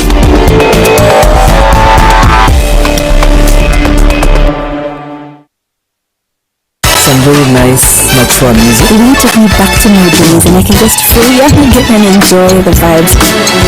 Spice. I'm a big listener of SpiceFM. You play the best music. This is 94.4 Spice FM. Okay, a few minutes after 9:30, and what's happening with traffic? We should be coming out of traffic hour. It's still a bit heavy on Wayaki Way this morning, and we're looking at some movement right around Kiambu Road. Still is a thing.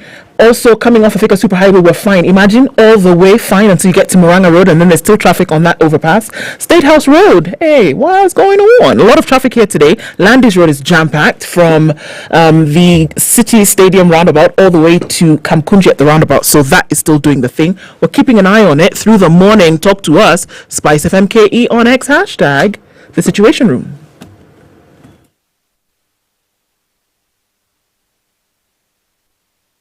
Mature, intelligent talk every morning. Spice up yourself.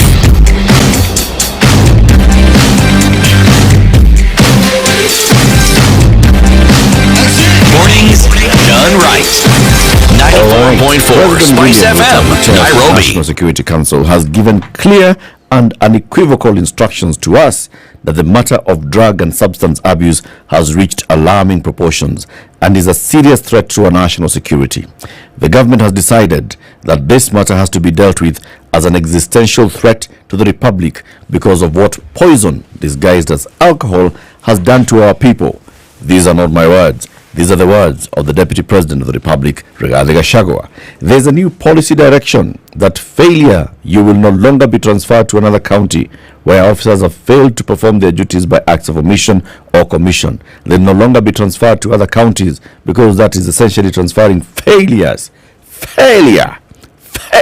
That is what he was telling administration officials.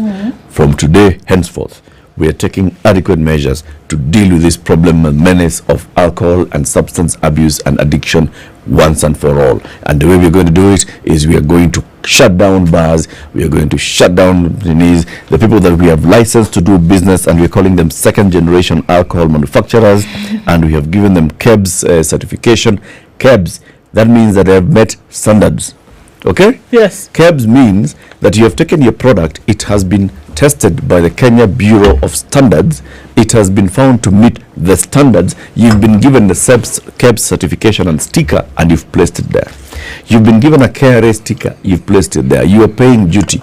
But because yours is second generation, we are shutting it down from today. Immediately. Immediate. We have licensed you to operate a bar in, what's the name of that? Kagio. Yes. Right? In Kirinyaga. Yes. Name any bar. Name any small town in this country. Forget about the cities. Just go to towns in this country. There's a bar. That bar, Fanya is Makinya. Walk from here. 300 meters. If you do 300 steps. How many will you find, my friend? And there's a residential house. It's residential. Shut it down. There are places in this town. You want to answer question? In this town. In this country. Don't even go far. You want to go to which city outside? Which town outside? I said, just stop here, Mlolongo. In fact, where it says, welcome to Machakos County. Start counting from there. Can I perhaps assist you with that conversation and say, even as you're going towards Machakos County, just pass by Nairobi West. Yes. Okay? Yeah, on route, just pass by Nairobi West. How far are the residential areas? Well, then, man, it's what do you mean how far? It's here and here and here and here and here. 300 meters inside. From. You can't say how far, Eric. It's even not how far, it's inside. Let's even look at the old planning. Okay, so let's say, okay, this new one, there's been encroachment, there's been no... Okay. Let's go to the old planning. Understood. So this is our one. Let us go to Ofafa. Jericho. The old planning, there's a center. Behind the center is the flats of Jericho. Yes. This center was supposed to be the center for entertainment. There's a pub that's licensed to operate. There's a butchery, there's a restaurant, there are all those other businesses like a social center. And less than 50 meters is the first residential block that you're going to find. This is by design. When you say 300 meters from residential areas, I don't get it. 300 meters from schools, I get. But you know that we're going to have a problem there as well, because even that old planning, how far do you think the schools were? The schools are not so far. Yes. Take any estate which has very many people in the east part of this particular town. Just take any and tell me. Just take any. Take your pick. Take your pick. All these developments that we speak of that ended up as being establishments, whether there is a bar, nightclub, have we not been discussing these issues all along? Have there not been a point of discussion saying, no, even if you have the bar, soundproofing it, doing what? Have these not all come up? And now with these new developments that we have, you have an all-in-one. You have a petrol station, you have a shop, you have a pharmacy, you have a wine and spirit, you have an eatery, you have a bakery, you have those things are not only in residential areas. You will find that there are schools that preceded all these developments. And even when you look at those schools, the place called, I'm not talking about where I live, Caledonia, okay? It was a shopping center. Yeah. 100 meters down the road, there was St. George's Primary School. Yep. 100 meters. Now there's St. George's Girls' School. The school hasn't moved. No. That street has had very many developments as we speak, even right now. And each of those developments has a wines and spirits. At to count 300 meters and shut them down. This thing will not work. It's not going anywhere. And we are not addressing the issue. We have a president and deputy president who are church-going people. Okay? Good for them. And they don't drink. Okay? Good for them also. So probably they're looking at all these levies and thinking, shida yenu ni pombe mna mko na access na pombe. Actually, we have a bit of a problem there, because they are actually not the right people to determine. If you don't drink, what do you know about drink? And you don't drink. Or if you drank and you stopped, good for you. Now, look at why you stopped and then go to the people who have those problems and figure out what it is that they need to do. Yeah. Okay? They are running away from the very, very, very fundamental issue. We have a drinking problem in this country. Yes. Accepted. We have a drugs problem in this country. Why do we have serious? If you go to the coast, you'll find very many druggies. And that has even spread beyond the coast. You come to Nairobi, go to very many urban centers, you find very many druggies, okay?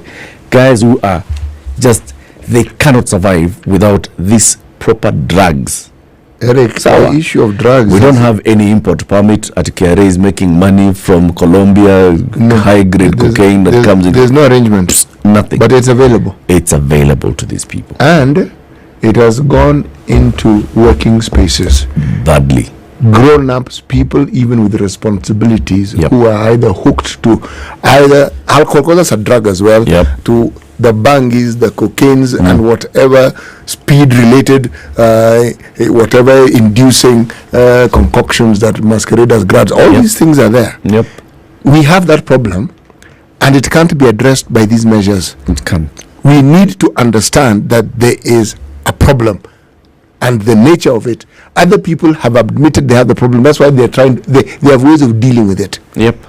Psychiatrists and psychologists have told the government, because the government asked them, do we have a problem in this country? They went round. They came back and said, we actually don't have a problem. We have a crisis in this country. We have a national crisis called mental health. And it's an emergency. And it's a big one. And what is happening is that very many people, because of lacking any other way of coping, they end up with alcohol and drugs. And they're taking them. Please, let's address this as a matter of urgency. The government looked at that report and said, Kenya ni wazimu. Kenya imejaa wazimu, we cannot accept this kind of thing. No, they ignored that. Now they're telling us Kenya ni walevi. Na sasa vile tutadina hawa walevi, tutatoa pombe. Tutafunga baa. Ndio mwache kunywa nyinyi walevi. Mwende mtafuta kazi. Mungu aido, mwenda mnashida kwa baa, hakuna kitu gani mnafanya Kenya. Mwende mtafunga na mtu wapeleke kotini. That is what the government is saying. This is so misguided. It is an important issue that actually requires some very, very clear, profound thinking, solution-oriented thinking, something that has to be established. We have NACADA. NACADA was established. That's what tells you how long ago this problem has been in existence. Okay? Now, has NACADA been strengthened? Nope. Have we ensured that just like we have Huduma offices everywhere, that NACADA, the unit of NACADA is part of that Huduma centers that we say we have in every county? Have we understood that this matter of drug abuse and the problems around the drugs, alcohol of course being a drug as well in this context, that we have made people understand why it is that it is the issue that it is, and what it is. There are people who have studied it, know, and they've also advised the government. If you go to the Ministry of Health today, you will find profound documents that have been written on this subject. People have done the research and they've even made clear suggestions and said, this is what you need to do. I'm talking about, forget the task force the government has set in place. I am talking about research into this. They exist. Has notice been taken? The answer is no. No. It has not been taken. Do you know what has happened here? I like this doctor thing very much. That somebody has gone in to see the doctor with a headache, right? And you can see the displays. They can't sleep, they can't bright light, whatever. So you take the test, right? Symptoms, headache, this, that. You take the test and you say, okay, there's an infection here. You get the results of the test. Rather than then deal with the measures that are necessary to deal with the problem, is you take the results of that test and you put it under the table. And then you say, we're going to have brain surgery. Let's in fact remove the head that's causing you this headache. Completely. Let's not even deal with whatever we've seen, whatever we know to be the issue. And let's also shirk our responsibility when it comes to what we're supposed to be doing to create an environment whereby this headache will not be coming. But we say, you know what, forget it. Let's just chop off the whole thing and then deal with it thereafter. No capacity, no support, no brain engagement to even say, guys, can we solve this problem a different way? Can we employ the already established institutions a time ago to deal with this same thing that we ourselves have not provided with the necessary support to do it? Have you given it a chance and it has failed? Have you actually given it a chance? And when I say given it a chance, capacity. Have you put the much needed funds behind it? Have you done that? No, you haven't. Because then you've appointed somebody there as the director or as the leader and say, yeah, you just be sitting over there in your shiny new toy and play with this thing for a while. We'll come back to you later. What do you expect was going to happen? It's not a joke. Look at the headlines that we see over time. A drinking nation fighting the bottle. Why is that the case? You know, some years ago, there's a government in this country that understood this problem was getting out of hand, and the reason was what you consider to be safe alcoholic beverage was expensive. So people went for what they could afford. Okay, now they tasked the Kenya breweries to come up with an affordable drink. That's when a concoction of what you call keg beer came into being. And it was something that people could drink. It's gone through all the vetting, testing, blah, blah, blah, blah, blah, and it's considered okay. And I don't know whether there was statistics to determine whether the consumption of some of these cheaper, illicit, dangerous brews were reduced. But there was. Remember what we were told by the Alcohol Producers Association is because of the uptake of this particular product in that level of the market, it went and started gaining more market share.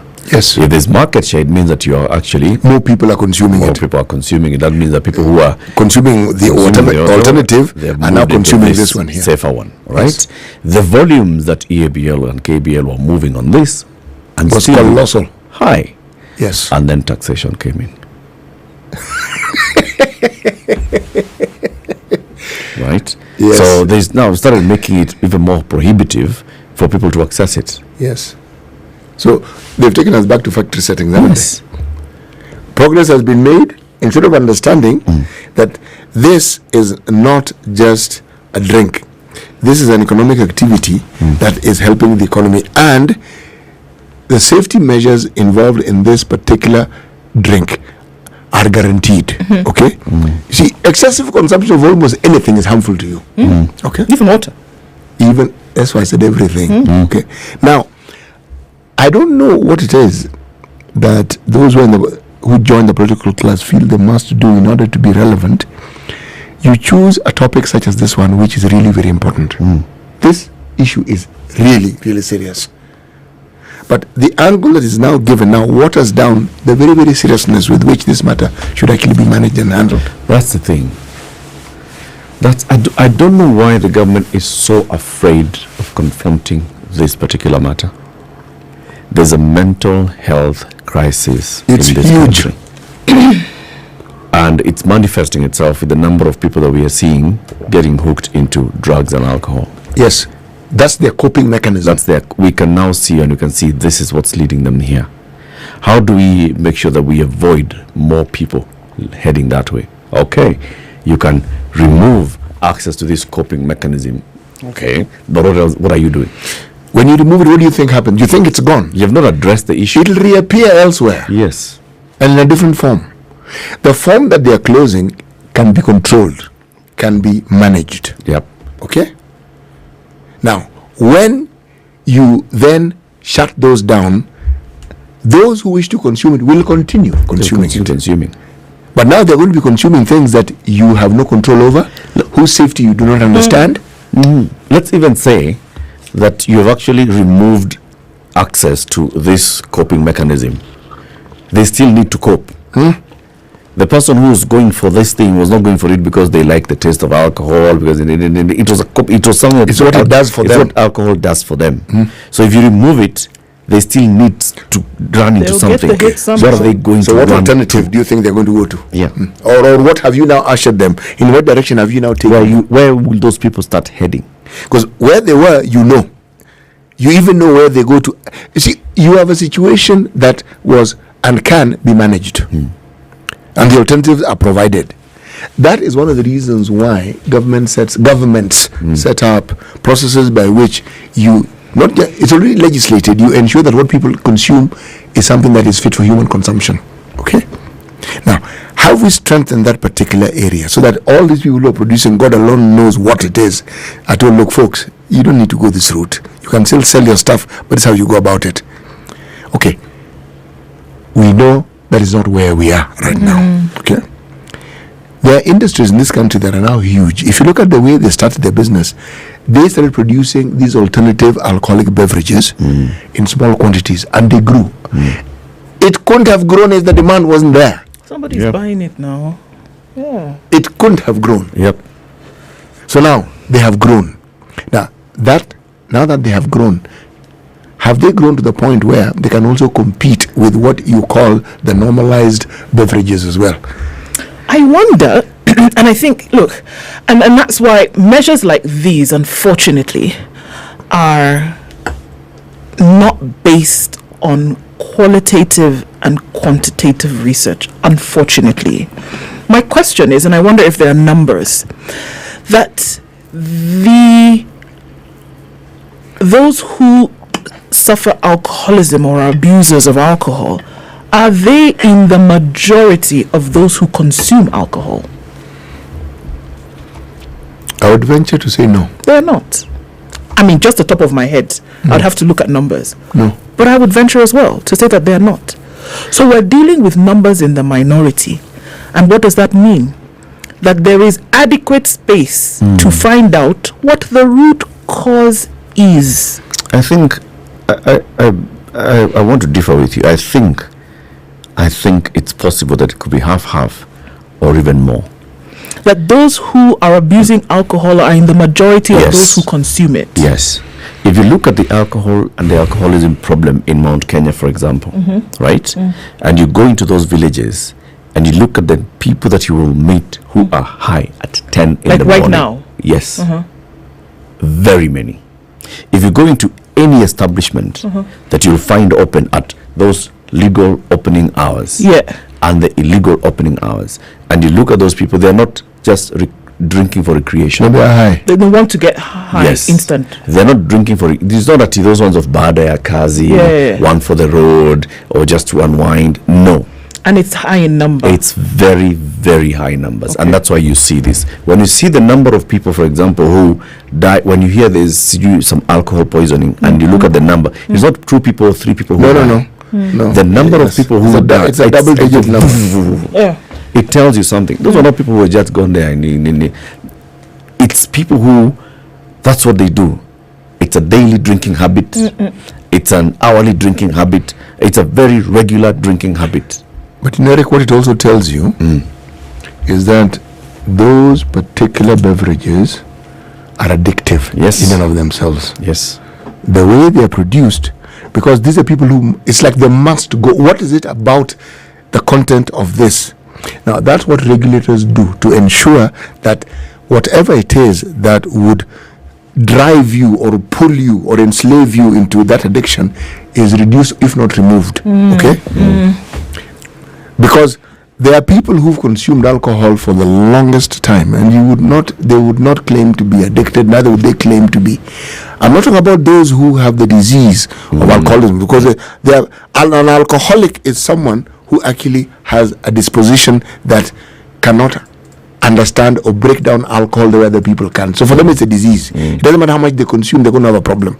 I'm saying, when the regulation is the way it is, remember, when you talked about people who drink excessively, and you talk about communal settings, there are always people who do things excessively. They always are.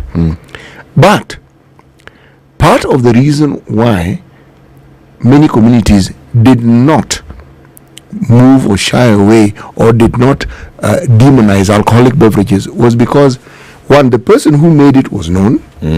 The process by which it was made was also known. It was not unknown. And it was not poisonous. There had been no known knowledge of people who had actually died because they went and drank today and 10 of them died. No. What we have now is commercialized alcoholic beverages whose content you're not really sure. You're not sure whether they threw rats in there, they put formaldehyde. You don't know what it is that you are actually drinking. And they're just running after profit. I want to get as much volume as possible. I can. And also, I know that the person who's buying does not have much money. So they want to get high. So what's the least amount that can get them high as they want? Now, can I and ask how many this, people can I get? Yes. So the folks because I think that this is what I'm talking about. You see that information. Is this action based on that information? And I say to an extent it is. But are we looking at the reasoning behind why these folks are behaving in that manner. And we are not. And that is what needs to be looked at. Why is it that at 10 o'clock in the morning, your youthful population, who should be either in a job or a trade or in school, are busy getting high? You have to look at that. That's why I went into the content of what they're drinking. You know why? When you have such a large number of people being addicted to that drink, there's something in that drink. There's something in the way that drink is made, because it's not just getting high, it's zombie drunkenness, meaning you say, no, there's something odd about this. I think also, maybe it's necessarily not. The content could be, it gets you high faster. Yes. But you got high. Yes. The person was going looking for the high. And they wanted to get high as fast as, with the least amount of money, because they don't have much money, right?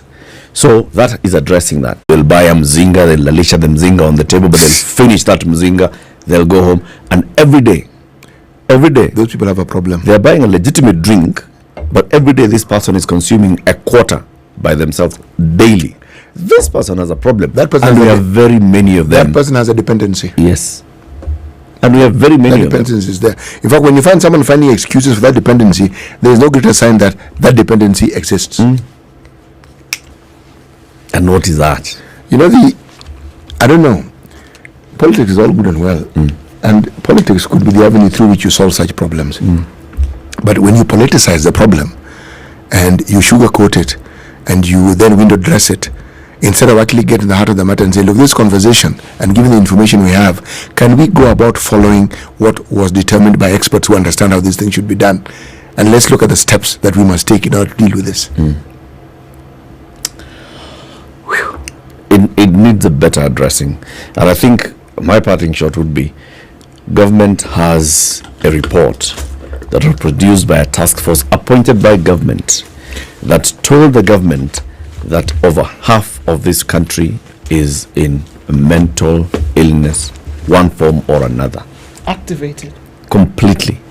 And that report even said, maybe this is how we can start addressing it. We need to start addressing our mental health issues today. It will be part of addressing this alcoholism. Address that mental state. Address what are the root causes. Why are people running to the bottle? Why are they looking for crutches? Why are they heading to this direction? Remove it. It will just go underground. Tota konyoa. Ata mukteze mata. Tota konyoa. Nieno mani yetu tota konyoa. This is what's going to happen. Tomorrow is International Women's Day. We will be having conversations that will look at, women in various spheres. Look forward to that conversation. Have a lovely day. It's 10 a.m.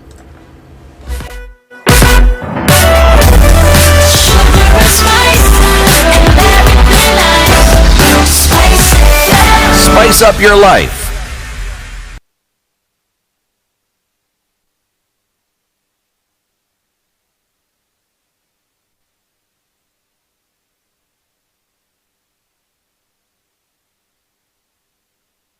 Good morning, this is Newswire. Dennis Aseto. Kiharu Member of Parliament Ndindi Nyoro now claims that the Kenyan economy in 2023 grew faster than that of China and the United States of America. He told a parliamentary session on the 2024 budget policy statement that the nation's GDP was expected to increase, with figures from global institutions such as the World Bank and IMF indicating the margins. The lawmaker, who also chairs the National Assembly's Budgets and Appropriations Committee, went on to say that the GDP growth rate in the first, second and third quarters of 2023 averaged 5.9%, which he claimed was higher than that of the United States and China. He went on to say that the figures show Kenya as the 28th fastest growing economy in the world. National Assembly Speaker Moses Wetangula has challenged the Amnesty International to broaden its span on administration of justice to include low-profile cases. Wetangula pointed out that Amnesty International should not only focus on high-profile cases. He said there exist non-visible cases which are being ignored by human rights organizations, which are hurting the society.